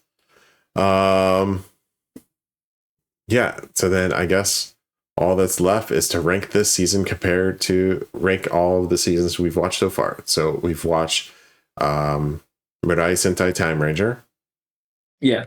Hyakuju Sentai Gal Ranger, and then Ninpu Sentai Hurricaneger. So how would you rank them? 1, 2, 3. 1, 2, 3. 1, which is kind of crazy. Well, not really, not for me. 1 would be Time Ranger as far as like overall. 2 would be Hurricaneger, and then 3 is Gal Ranger. Yeah, overall, like totality for me. Yeah. So we are going to differ because I would give 3 Gal Ranger, 2 Time Ranger, and then number 1 I would have Hurricaneger currently. Why is that? I do like Time Ranger a lot, but I think Hurricaneger did something I didn't think many Sentai series could do, and it's like have like a good story that you could stay invested in from the beginning to the end. Like it had its silly bits, it had all of the stuff for the kids, and it was still like it had a little through storyline that they kept a pretty good pace on. I liked all of the characters, and I liked most of what they did with the season. So I think that's number 1. Time Ranger was really good too, but I think it slowed down in bits and they were a bit convoluted, and then that end was like bonkers. This one, at least, I think flowed a little bit better. Yeah. Okay. I can say that. I can see that. I can respect that. I can respect it. It does differ for me though. When it comes to the Hurricanegers, I agree that yes, it had a direction, especially with the villain team and everything like that. And obviously, with the villain team having direction, the Hurricanegers and the Go Rangers had direction because obviously they have to stop them. And I would say that they did have, like, the Rangers had their own personalities, and obviously the Go Rangers had their had their own storyline as far as figuring out like their techniques and stuff, and like, but the reason why I put Time Ranger above Hurricaneger is because the Time Rangers had unironically enough, even though they were people out of time, they had their own lives kind of going on outside of being Rangers. And it's like it wasn't as far in the background as it was in Hurricaneger. I feel like in Hurricaneger, like the slice of life stuff or them excuse me, having their own lives definitely took more of a backseat, and it was mainly more so focused on, you know, train, go attack the Jakanja and everything like that. And I appreciate that, and I appreciate that direction. So even though Time Ranger lacked the direction, I think the fact that they gave more time to like the actual individual characters and like their personalities and like what's going on in their separate lives, and the fact that you can like each of them had a different relationship with each other going on and their own outside stuff. I feel like it really made and that's why I was saying you can connect more with the Time Rangers than you could with the Hurricanegers. Even though you can connect with the Hurricanegers, I just think the Time Rangers had more, like they had more personality, if that makes sense. And even with the Lunders family, like they had more personality, though they lacked the direction that the Jakanja had. They had more personality overall, and they had more things that like you could relate to, in a sense, if that does make sense. I don't know. I think all of it, like I still think about the Time Rangers. I'm just like, man, the Time Rangers actually was pretty good. And obviously my guy Doman is in there. So I mean, not duh. But that's not the only reason. So, you know, my man Doman was also in Hurricaneger, but whatever. But I don't know. I think that it's like that little thing, or that little sprinkle of just like, yeah, we're gonna like actually like give a lot more time to the personalities, because even though the ending was bonkers for Time Rangers, which it was, I will admit that it was definitely bonkers. At the end, I said, "Wait, what is happening?" It's like I was feeling it though. I was like, "Wait, no, this can't be happening." Like when they left and went away and stuff, I was like, "Yo, they really left my dude by himself." Yeah, that was kind of sad, but I mean, and he was fighting. Like I actually felt it, and I was like, yo, this is crazy. Like the character development was like kind of insane. Like you got to see I forget his name, the one whose hair changed color all the time. Shoot, I forget his name. Not Sheehan, right? Yeah, Shion. Yeah. So him, like, okay, so they all had character development, but he had some character development too. He started off shy, not talking for real, and like, you know, he was kind of to himself, and like he really felt alone. But when you hit the end of the season, like he has his family, and they made it known, like, yo, like you're one of us. Stop act like don't ever think that you're not one of us. And like he was coming out of his shell more, and like you could see that growth throughout the season. Same thing with Doman. He came in kind of like full of himself and everything like that. And like by the end, this man's in a full-blown relationship, and like yo, and like he's more thoughtful than he was in the beginning, and like he is more careful with like how he is treating people than he was in the beginning. Like you can see him, like you can see the care he has for the team, and it's like you see the journey. And then like with oh my gosh, Blue Ranger. Well, you know what? He had the least character development, but he was still cool. He was cool looking. Whatever. Are you talking about Ayase? Time Ranger? Ayase. Yeah. But you also got to like feel for him, because like you get to see he kind of started off standoffish, and he was just kind of off to like, he was like, I don't care. But then you realize, he's dealing with a disease that's like incurable, and he's trying not to be a burden on everybody. But then they're like, bro, you're like really good at racing. Like, keep racing. You're like one of us, and we care about you. And like literally every time something happened, they're like, yo, is like I'll say okay, and then like they would like go rush off to save him. And I'm just like, yo, this is great. And then there's just so much. I love it. I love Time Ranger. Like it lacked direction as far as like the villains having a mission, or I guess the Rangers truly having a mission outside of just stopping the bad guys and making it a full year. I think that it was more so the slice of life kind of character relationships and whatnot that really made it like stand out. It was a crazy season to actually come in on for Sentai. Yeah, I'm not gonna lie. It was really good. Like to go from that to Power Ranger is insane. I can't lie. I love Roki, but I don't know why they threw him in that season. So yeah, I'm sorry, but yeah, Power Rangers for me is number one, and then it's Hurricanegers because outside of like the characters like actually having their own lives and the slice of life stuff that really made you feel emotions to the characters, like if something happened to those characters, you would care.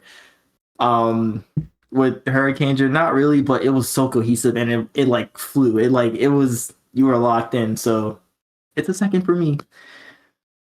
yeah. Sorry, that was really wounded, but yeah. So that brings the official ranking to number 3, Power Ranger. And I think it's going to be last for a while. Unanimous. And then tied at number 1, Time Ranger and Hurricaneger. For the tiebreaker, it will be the opening. So Hurricaneger wins out, but they are both tied at number 1. Well, we could just say both tied at number 1, Time Ranger and Hurricaneger. Yeah, because next season, obviously, we'll have another season to go on, so it'll change. Well, we'll see. Yeah, we'll see.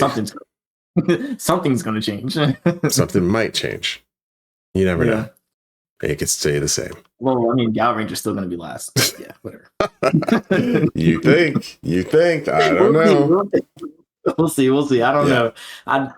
Because if what you're saying is right, and they switch teams between like the two teams between the seasons, Power Ranger might actually have a chance. I'm not lying. We'll see. But yeah, okay, I can agree with that. It's tied for the 2. Yeah. All right. But I think that's it for Ninpu Sentai Hurricaneger. Any last words for them? Well, I guess I already answered this. I think Roki is my number 1 villain. I was gonna say, should we add a category for who you think like the number 1 villain, like out of all of the seasons we've watched, is for you? No. Like out of all of them, you can. Don's favorite villain. We could have an award for Don's favorite villain for the series for all of them together. So there's only one award, and it's Don's favorite villain. Period.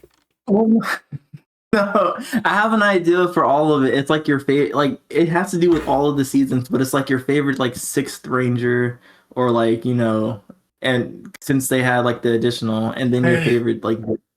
I did think about that for Kamen Rider.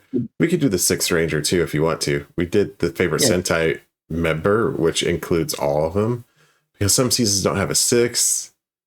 Some of them just have like 5, or they have like way more than that. So I thought just having your favorite member would probably include it. Yeah, well, we only did that for Hurricane. We didn't do that for all of it. But we can just say like extra like favorite bonus ranger, Yeah, we can do that. Sure. Yeah. Okay. Bonus ranger. Dang. Well, then I guess that would be your favorite member being the original team. So then Eco would be my favorite bonus ranger, or maybe it'd be a Hurricaneger. Okay. So how would That's a good point. Okay, yeah, that works because he's not a part of the original team. So yeah, favorite ranger out of the original team. Got you. Like outside of the original team. That makes sense. brother, I can't even say that I want to. I can't even go Time Ranger. We don't like him. I don't remember his name. Dang, I forget his name. You know who I'm talking about too, right? No. Time Ranger, the Sixth Ranger in Time Ranger. Oh, no. Is it Naoto? Naoki? Naoto? I don't remember his name. But yeah. No, Naoto? Yeah, no, not him for sure. As much as I love Roki, I can't say that his Ranger counterpart was my favorite. I'm not gonna lie. He really wasn't. Cool character design, but dang it. I guess I'm gonna have to go Hurricaneger too. Ishu. You like Iku, I like Ishu. Yeah. Okay. They're really cool, man. Yeah. I wanted to be Hurricaneger, but he was lacking in something. Like there was just something in it. It was just lacking. I can't quite put my finger on it, but yeah. I think it's just like he was always Hurricaneger. I think if they would have given him, it was fine what they did, but I think that keeps him from being like that top, because you never really get his character other than Hurricaneger. Yeah. I mean, I don't even think does have some character though, so I don't know. Well, I mean, I don't think they had to give him like a face or anything like that. I think if they would have gave him more to do outside of just being in a disguise, and then kind of just, I don't know, working with what's her name? Their guy behind the desk. Yeah. Oh, Obara. Right? Obara. Like, yeah, I mean, if they gave him more to do, it would have been better. And this kind of like ties into what I was saying. The difference between Time Ranger and Hurricaneger is, it's like, though it was more cohesive, it's like stuff like that where it's like, I just wish he had more to, like, I wish the characters had more to do. Like, that's where I would say the Go Rangers had more to do themselves, because they had the whole story with their dad, which also never really truly got, whatever.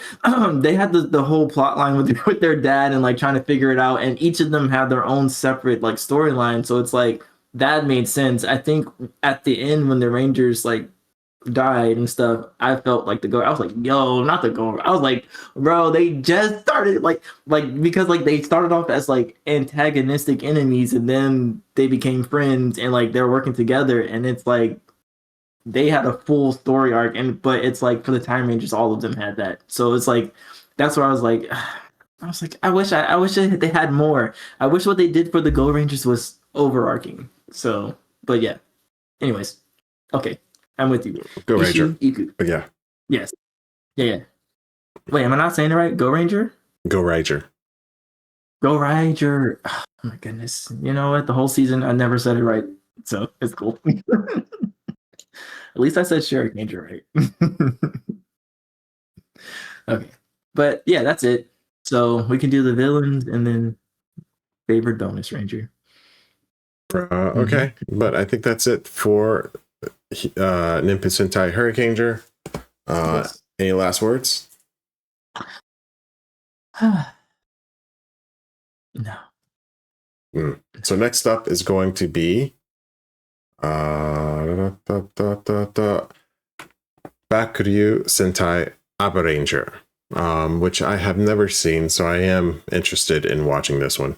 I don't think I've seen that one either. Yeah, that one, the American equivalent would be what?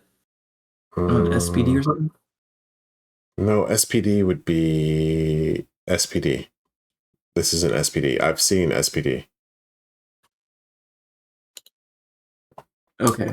This would be, I don't know. Abaranger would be like Wildstorm, or what is it? Oh, okay. I got you. Oh, is that what it is? I don't know. Oh, Dino Thunder. This could go either way. I'm not gonna hold you. That bad? Okay. Well, I think I saw a little bit of Dino Thunder, and I don't think I finished it. Oof. I don't. but also remember, I was actually watching it as it was on TV, so it could have just been like school or something else happening. But And there's a lot of I seasons don't. I haven't finished, but those end up being some of my favorite. And then there's some I Oh, don't finish, and there's a good reason. So we'll see. oh no, this one I think was actually kind of good. Okay. Dino Thunder when it was here, I think. Okay, this team might have popped off for this season. We'll see. We're gonna find out. All right. Oh, I'm excited. That's next up. All right. Say bye-bye. Yeah. Say bye-bye. See, like, Hurricaneger had stuff like that, which was so cool, but then he just lacked slice of life. Sure. All right. Next. Need a break? No. Next is Kamen Rider. Yeah. So welcome to Kyoudai Reviews. And this episode, we're going to be talking about Kamen Rider Ryuki. We're going to go over the season. We're going to start spoiler-free, should you see this, without really telling you anything about it, and if you should go in blind or not. And then we will talk some light spoilers, maybe go over the synopsis a little bit. And then we will go in depth with spoilers, and then talk about our favorite things of the season and compare it to things from last season. Let's start off. Hi, I am SuperJollyMac, joined by DonTheVan again. And let's get into it. So, Kamen Rider Ryuki, should you watch it? Yes, I think so. It's easy to find. It should be on a lot of places in the US because they've tried to bring it over a couple times. Or you can watch the original Japanese run, but I think it's pretty good. You don't need to go in blind. But I think it's pretty good. Agreed. I think you should watch it too. And yes, you should be able to find it here. Like I said in one of the episodes, my coworker, he was watching it and everything like that. And so I will say, if you do watch it, I recommend the Japanese version because based off his account, he said the dub was kind of weird. Or at least like the way the voices were, they didn't match up with like the actual character personalities, which makes sense. So without spoiling anything, so I would say if you can get the Japanese dubbed version, it's reading, but it sounds better. I'm not gonna lie. I believe he meant subtitle, but you get what he meant. Yeah, Japanese sub. Yeah. Let's go into phase 2. Slight spoilers. So let's go over a brief synopsis of Kamen Rider Ryuki. Basically, you have random people that are given the powers of a Kamen Rider and forced to join the Rider Battle Royale. And something may happen when one is left standing. Who will win the Rider War?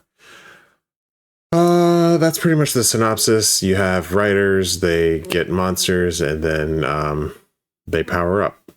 I thought it was decent. There's a lot of stuff that comes from the future from this season. Originally, I think this is my second time watching it. The first time, I don't know if I made it all the way to the end, but I got pretty far. I think I got like 75-80% of the way through the series.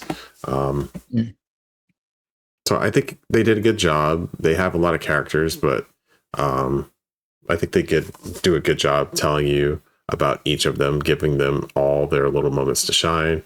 And I think they experimented with a lot of stuff that will come back later in the Rider series. So yeah, good time. So like you would say this is like a kind of like how Kugo was. This is like a pivotal kind of like it introduces concepts that carry over throughout like a lot of it, like the kick type of thing. It's not pivotal stuff, but it does come up with there's a couple seasons that you could see with the whole what do you call it when you have a lot of stars in one movie? The ensemble. ensemble. Oh, the ensemble cast. Okay, So okay. yeah, I think they do a lot of cool things with it. And you'll see some of it pop up, but nothing is I think like the rider kick being introduced and some other stuff. Like the face shifting. But they do a lot of good things. The gimmicks were pretty cool, so I liked it. Nice. Okay, got you. I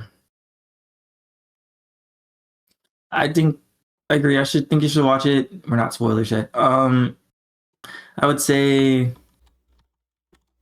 the ensemble cast in this was pretty cool. They were surprisingly likable. Even some of them, which I thought I wouldn't like in the beginning, I ended up not minding, and like I was like, oh, I really like the fact that they like included, certain characters in the ensemble. Even if like I didn't like them, it's like I like that they've made somebody that I didn't like in this way and included them, because it's like sometimes you love to hate a character. So I would say the ensemble was a nice addition. Wasn't sure how I was gonna feel about it at first, but I'm glad it went that way. The story is pretty. You're able to follow it and everything like that, so definitely stick with it. I think the character relationships and as the character developments that happen definitely make it worth watching the whole thing. So yeah, I definitely would like. There were moments where I felt it also the same way, and I was like, man, like there were certain things that happened. I'm just like, emotions were involved. So I recommend it. I think you should definitely stick with it and go through it. So another thing I wanted to do with phase one, but I've forgotten on the last couple of reviews, was how many episodes you think it's going to take for you to get a general idea of if you're going to like it or not. I would say give this one 2 episodes, but you should probably know after I'd say give it 2. And then you get 2. A pretty good idea of what to expect. Definitely 2. Yeah. Yeah. I would say definitely 2. I think after the second episode I was in. The first episode's not bad, but I think the second is when it starts ramping up. Like I have like the little episode listing here with like the little pictures on it, so I can kind of get like a general idea. But yeah, about 2 or 3 episodes in, and you're in it. Like you're gonna want to stick with it and keep going. Like the gimmick for it makes you want to keep watching. Like with the ensemble, it kind of like keeps you watching because you're like, whoa, what is gonna happen? And who's gonna be here, who's not, type of thing. So yeah.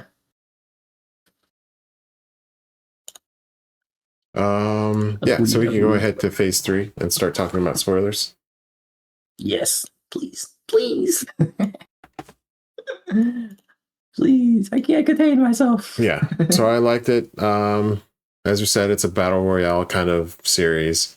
All of the writers kind of get a power. They all have like a monster attached to them for the most part.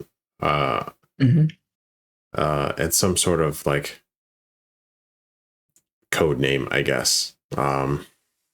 Yeah, I think they did a good job balancing the writers and their powers, making everybody a little bit different. And the personalities of the writers and of like their suits and monsters were pretty varied. So I liked it. A lot of good times.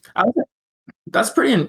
I would say that's one of the more impressive parts of this show is each character in the ensemble had a completely different personality, and I mean, obviously humans have different personalities, but like when you're writing something to make each character like different is hard, and so the fact that they pulled it off, like kind of, I won't say effortlessly, but like unless you're really thinking about it, you don't notice it, and I think that's when like the writing is good. So like they really made each character different, which in turn like makes it so like when the characters are clashing, it's like it kind of makes sense. I don't know. The way they wrote the characters is great. So yeah, like you just said it, and I was like, yo, like that's a really great point. Yeah, they all have different personalities, and it's perfect. Mm-hmm. Mm-hmm. Mm-hmm. Oh shoot, man. Any specifics, or we should just go ahead and start to the rankings? You mean as far as character personalities? No, of the season. Wait. Oh. There's only 2 episodes this season I didn't like. Other than that, which ironically I loved. Yeah, I didn't like the shift in tone. But I was willing to forgive it because I like the rest of the season. I did like that they gave the non-writer part of the squad a lot of story beats as well. And they were always doing something in or out of the suits. Yeah. I think that's one of the things with this season is like once they transform, they have to be over in Mirror World. They're really not in our world transformed very long. Yeah. But yeah, I think it worked out. I liked it. Yeah. I think with the gimmick, it made it more believable as to having them transform like as often as they did. I think it really gave them a real reason to do it. Because I think without that gimmick, it's like there's not a real reason to transform because the monsters aren't truly attacking people. Like if we think about Kuga and then we think about Agito, the monsters aren't as active as like those seasons. The monsters are not as active as in Agito and Kuga. I think they are because what is it? Ore Journal is like investigating a bunch of disappearances and stuff, so they're snatching people up. Yeah, but not by like the tens of thousands. I'm just saying. Because think about it, every time there was a monster attack, one of the mini riders was there to like intervene and like to do something. So like not every time because they were still taking people. Yeah, or yeah, true. Maybe they just didn't like announce it, like make it as in your face as like the other times. But yeah. I was gonna say, I was like, with the amount of monster attacks that are happening, you would think they would be in the mirror world like all the time, but I mean they weren't. So yeah, I don't know, but yeah, okay. All right, so are we gonna do the same thing like with the Sentai, like as far as the ranking and stuff? Yep. So let's start with ranking the evil squad. So for this season, we have the Mirror Monsters / Shiro Kanzaki. Yeah. I think I don't know if it's because they might have had a bigger budget. I kind of like the monsters or the Mirror World monsters in this one more. So but it could for Kuga, we have the Grongi, Agito has the Unknown, and then Ryuki has the Mirror Monsters. Now that you mentioned it. Okay. All right. Okay. I'm not gonna lie. I kind of like the Grongi. I think Grongi is number 1 for me. And then it'll be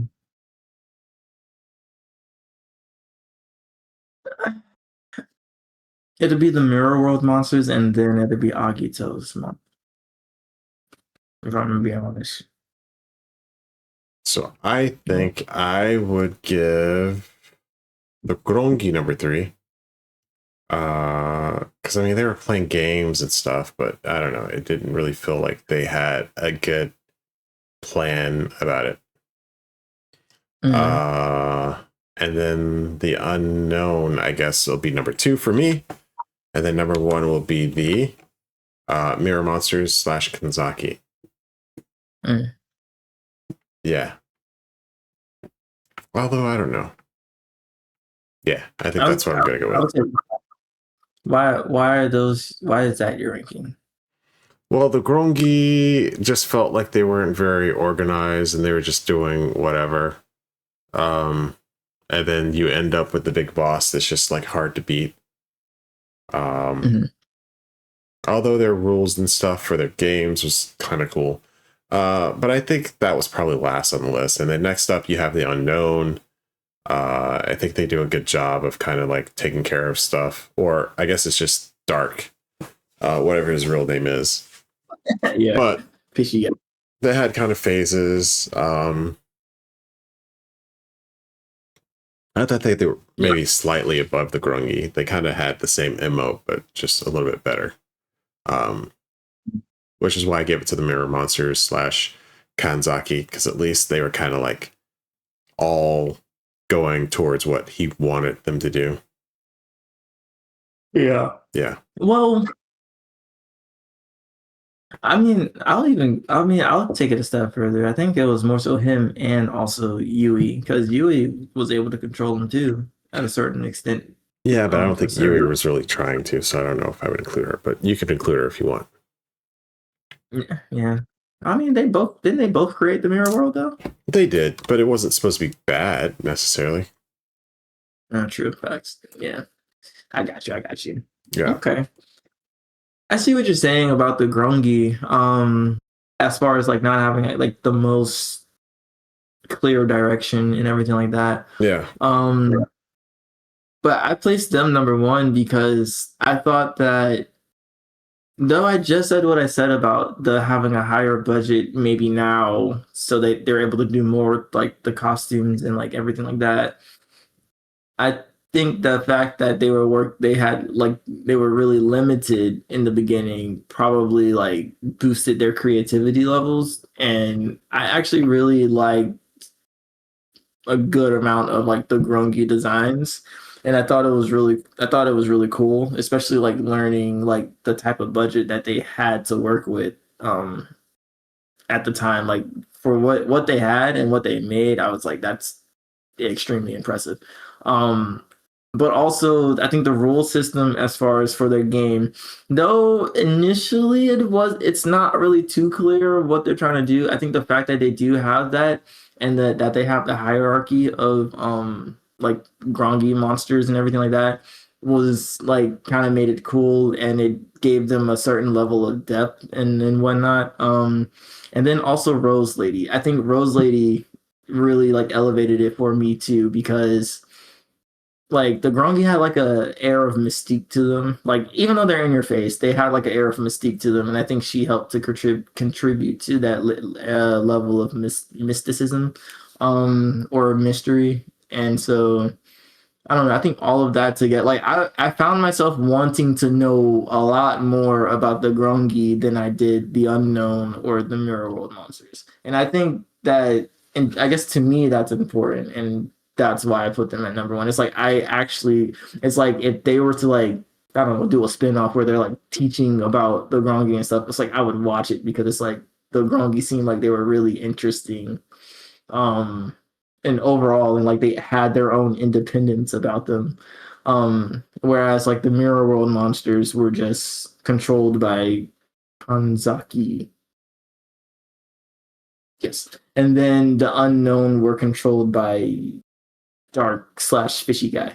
So, I don't know. That's why I placed them. But the Unknown to me were just, I mean, they were there. I didn't really like their character, their designs too much. If I'm being completely honest. And I think for me personally, I don't quite understand Dark / Fishy Guy's like motive. Like for the whole beginning, like first half of the show, I was very confused as to what he was trying to do or who he was and what was going on. And then near the end, it was like, oh, okay, I guess that's a thing. And then the Mirror World, it was pretty cool. That's why they're number two. So yeah. Mm-hmm. All right, that brings our total to number 3. Mm-hmm. Agito's Unknown. Number 2, the Grongi from Kuga. And number 1, Mirror Monsters / Kanzaki from Ryuki. For now.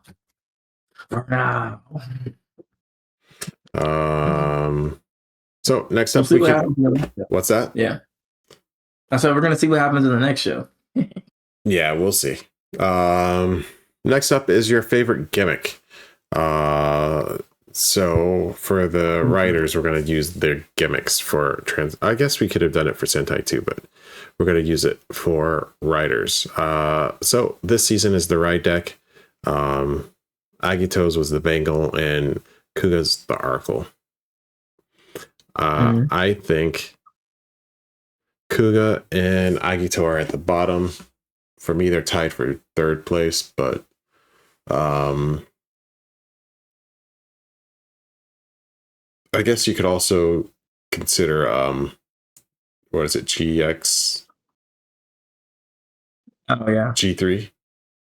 G3. So maybe I'll give it to Agito for number 2, number 3 for Kuga, and number 1 is the ride decks from Kamen Rider Ryuki. Yeah, I agree with that. Okay. Yeah, I think I would have.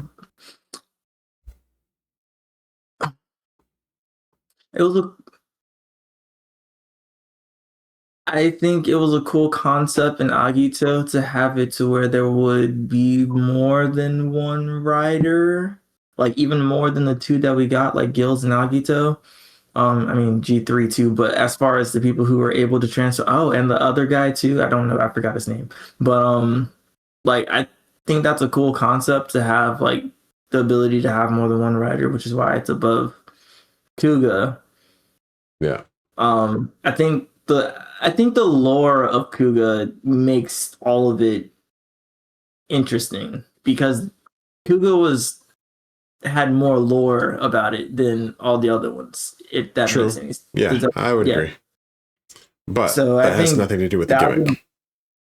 Right. I was gonna say that would make it so, like, well, I mean a little bit, because his gimmick is like the changing of the belt and all that, so I mean that does kind of go to it, but it's not enough to put it like above the other one. So yeah, I get that. I agree. It's that Kuga's 3, Agito is 2, and then the card decks were just really cool. Yeah. So yeah, it was and I like the little weapons, how everyone could slot one of them into. So that was pretty good. Yeah, it was cool. Actually, I think I have the drag riser somewhere. I need to find it. Nice. So yeah, we agree on that. Yeah. So we can go ahead and move on to, this is where we will rank the second riders of the series. So for Ryuki, it will be Kamen Rider Knight. Agito will be Gills, maybe? Yeah, I think it would be Gills. And then Kuga, I don't think they'd had one. So that automatically gets third from me. And then I think I would give Agito number 2, Gills. Fine, but not as good as Knight, who I will have as number 1. Yeah, I gotta agree with you. As much as I love Gills yelling and screaming all the time, I think I agree. I like his human, but we're talking just the rider aspect. Yeah. Yeah, I probably like G3 a little bit more. Because I like what was his name? Oh. But I like him in and out of the suit. So Shoichi was bullying that man. only sometimes. But yeah. But yeah, I agree. So yeah, I think Knight is number 1.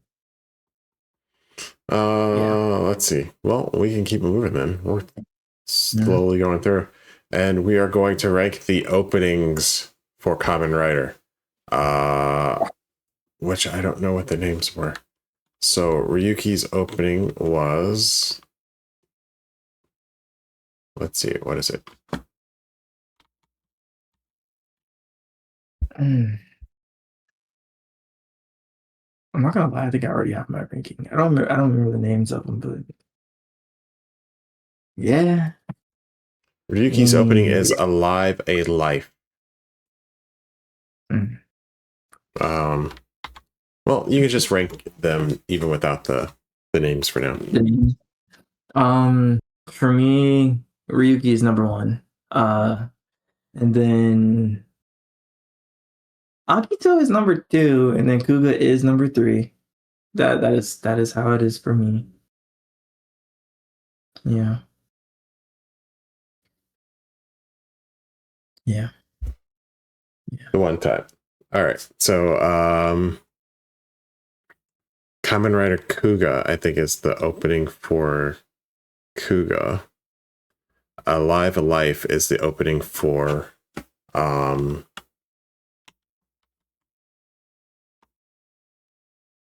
Alive is the opening for Ryuki.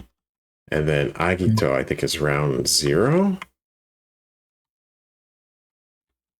Let's go. I don't know. Yeah. Or maybe it's just Kamen Rider Agito.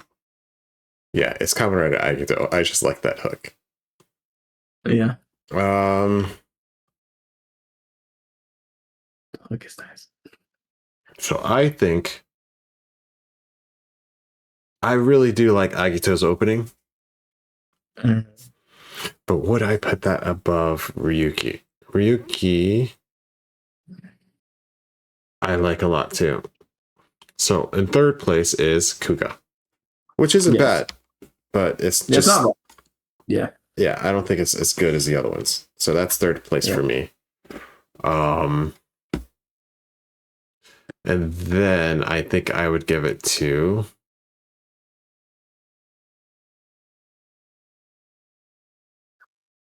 I think I will give second place to Agito. That's a tough call though. And then number 1 is Ryuki. Alive. Yeah. I would say it's the same as kind of like the Hurricaneger thing, because like it just had you from the beginning. Yeah, like, but I like Agito's song from the beginning too. Okay, yeah. See, for me, that one had to grow on me, and like, yeah, that song had to grow on me. But from the beginning, I enjoyed Ryuki. From like, I actually played the intro song to Ryuki like almost every time I watched it, unless I was trying to like quickly catch up. Like I played it. It was that's how I felt. Like for this season, I played the opening songs for both of them a lot. Yeah. Like almost every time I watched it. So that's how I know these are number 1 for me. But yeah. Yeah. You know that's not normal for me. Yeah. Normally I skip it. So okay. So that brings the brothers ranking to the same because we agree for once. Alive at number 1, or I guess you should start at 3. So Kamen Rider Kuga at number 3, Kamen Rider Agito at number 2, and Alive at number 1 from Kamen Rider Ryuki. I think the last and final thing is to rank the season, right? Yeah. Well, are we doing ranking the riders for So that's the question. Do we want to separate them? So do you want to rank the writers and then rank the series? Well, I'm ranking the ensemble in Ryuki. Oh. No, that's a lot of people. But you can give your shout out to your favorite 3. How's that? I was going to say top 3. I would definitely not all of them. I don't even remember all of them. For an ensemble, we will have a special section where you can give your top 3. Yeah, because I'll be honest, I do not remember all of them. There's not. That would have been insane. We would have been here a while because But my top 3, which is crazy because there's obviously a top 4, but to pick 3 out of them, I would say, man, I really liked Oja. I really like Asakura's. I like the writer design. I like the monster design. I liked it. I liked his writer character. So Oja's number 1 for me. Number 1. Ooh. Yeah. I really liked his character design. Like I was like, when he showed up, I said, wait, that's actually kind of tough. Odin can't go number one because Odin wasn't really he didn't really show up too much and everything like that. And I was just like, it's okay, I guess. I agree. Like, yeah. And then I would say Knight had a good design. So Knight would go number 2, and then I'll put Ryuki at number 3. Well, actually, I'm not gonna put Ryuki at number 3, though. I do like Ryuki. Excuse me. Because we're going off design, right? Whatever you want to do, you get top 3 since it's an ensemble. You get to pick. Okay. If we're just going off design, it's Oja, Knight, and then Odin. I will say Odin had a good design. If we're going off of just who I liked as far as characters,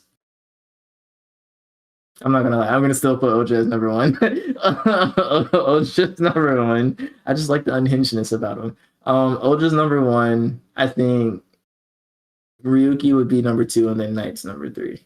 I'll just shift them a little bit, but yeah. So I think I would be the same, except swap out Oja for Zolda. I really liked him in and out of the suit. He grew on me a lot as a character because I really didn't like him at the beginning.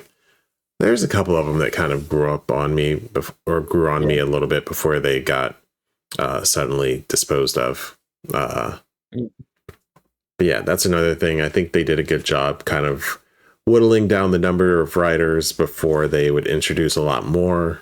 They kept a pretty good amount in there at all times until the end where they started dropping like flies. But I think they did a good job balancing how many characters they had.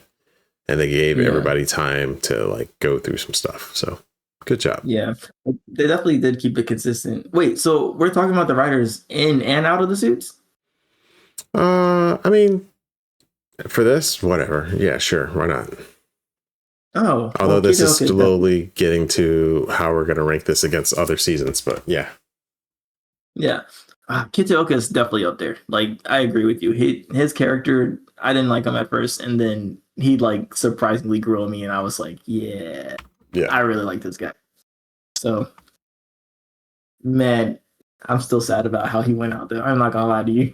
I'm actually kind of sad about it. I'm actually like all of them going out except for Oja. Oja, bye. I'm weak. Wait, but the other ones, yeah, they kind of went out sadly. No, Oja's going out. That had me laughing for a long time. I could appreciate the comedy in it. Yes. Please, no more comedy. Yes, it's so unhinged. I love it. Oh man, that was great. Okay, and then we're ranking the seasons. Yeah, right? So we'll rank off the season. That'll be our final thing.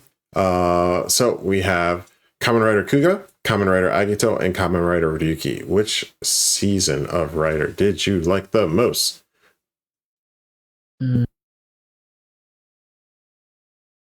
I liked Ryuki. Ryuki is number 1. Like for whatever reason, it was good, and I think they also were moving at like a good clip. Like Hurricaneger and Ryuki were moving at like really good paces throughout the entire season. So definitely Ryuki number 1. As much as I do like the grungy. As much as I do like the grungy, I'm going to have to place Kuga at number 3 because as far as the story goes, wait. Kuga's number 2. Kuga's number 2 and Agito is number 3.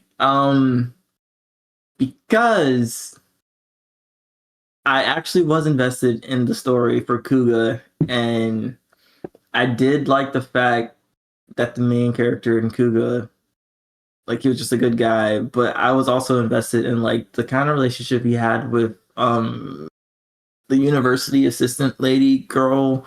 Like, they weren't really like an item, but it seemed like they were like an item, and it was kind of cool.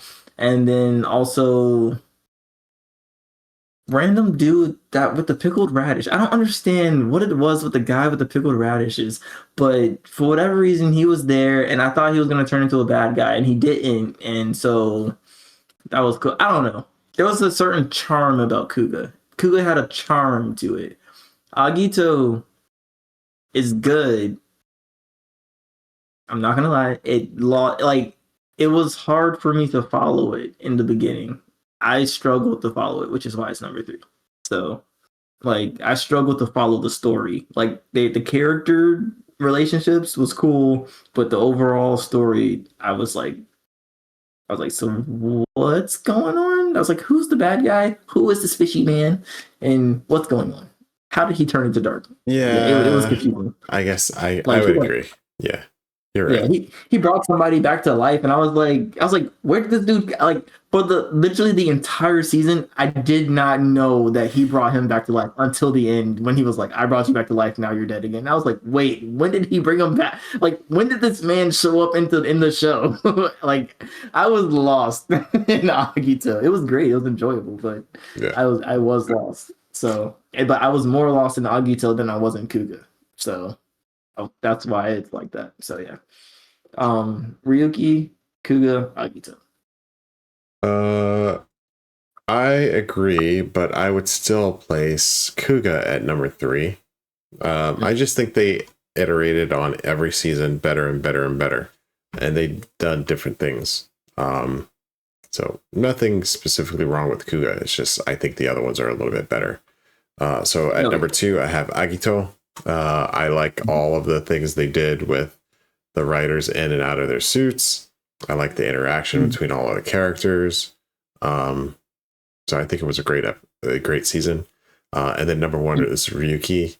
I think they did a great job balancing all of the writers and giving the non-writer people things to do, and then finally answering all those questions. And I think they did a good job how they set everything up and ran through it. So yeah, I would agree. I think Ryuki definitely answered the most questions out of any of the shows. Definitely. And you do have a point. Agito, what they did with the characters outside of the suits was really good. And like I really like oh man, what's his name? What's Gil's guy's name? Ryu? Yeah, Ryu. Rio, yeah, something like that. I really liked his character. One of the things that stood out to me was, and I wish they did make it longer, and I wish it was like they introduced this sooner and actually made it something that was like really pivotal to the story or like really integrated into it. Was when they brought in Shoichi and Ryu's like. They had like the 2 girls that came in, like one of the motorcycles and then one for the cooking. I wish they would have brought them in sooner and like actually made them a part of like the story because I thought that they added a nice layer of like they added something to the characters that helped them develop like a lot more, and like it really added more depth to both of their characters. Like though Shoichi was a good guy and he's like great, I think him having that person like outside of the family where he was like, oh well, I need to make sure I make it home to do all the chores and cook all the meals and all of that. I think him having somebody who's like, oh wait, like I really like her, I kind of want to teach her, and like I want to actually like go on these dates, but it's like I also have to go fight these like it added a nice like point of conflict internally for him outside of him just being a good guy. Like I don't think he had that internal conflict going on until that happened. Like I mean obviously he had amnesia and stuff, but I think with amnesia it does take away from you having the internal conflict outside of just trying to figure yourself out, like who are you. But like with that it gave him something beyond amnesia that I thought was really interesting. And the same thing with Ryu. Like though Ryu had more internal conflict going on, I think he was more of like the tough guy persona, and then giving him somebody who like kind of matched his energy and kind of forced him to like display something beyond the tough guy persona was really nice. And I think it would have added to the scenes that he had with Shoichi and everything like that, because you would know underneath that he had this whole other side to him, but like he's choosing not to show it to Shoichi, but then it would make it better for like whenever he would show like a softer side to Shoichi and like they become friends or something.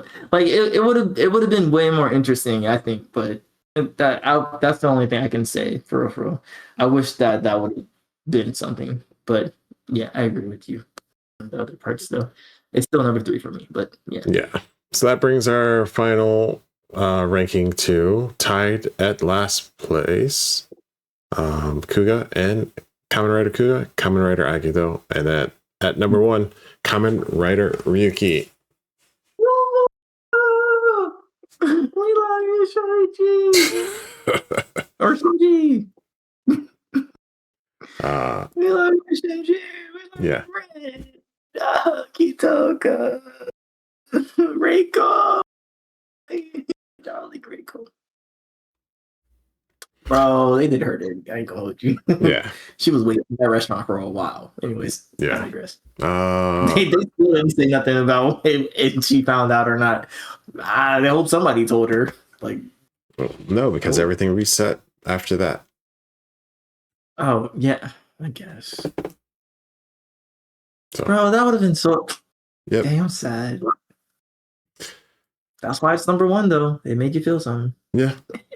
But I think that's pretty much it for Kamen Rider Ryuki. Any other last minute things?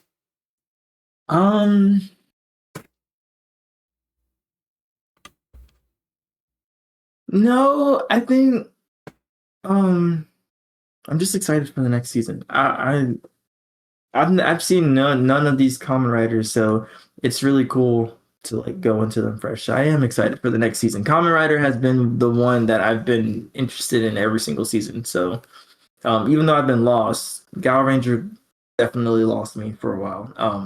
Not gonna lie, until my guy Roki came in and gave me some type of something to feel, and then he left, and then it was pretty dead again. But Kamen Rider has had me pretty much the whole time. So well, let me tell you this: they will not lose you next season because I have seen Fies.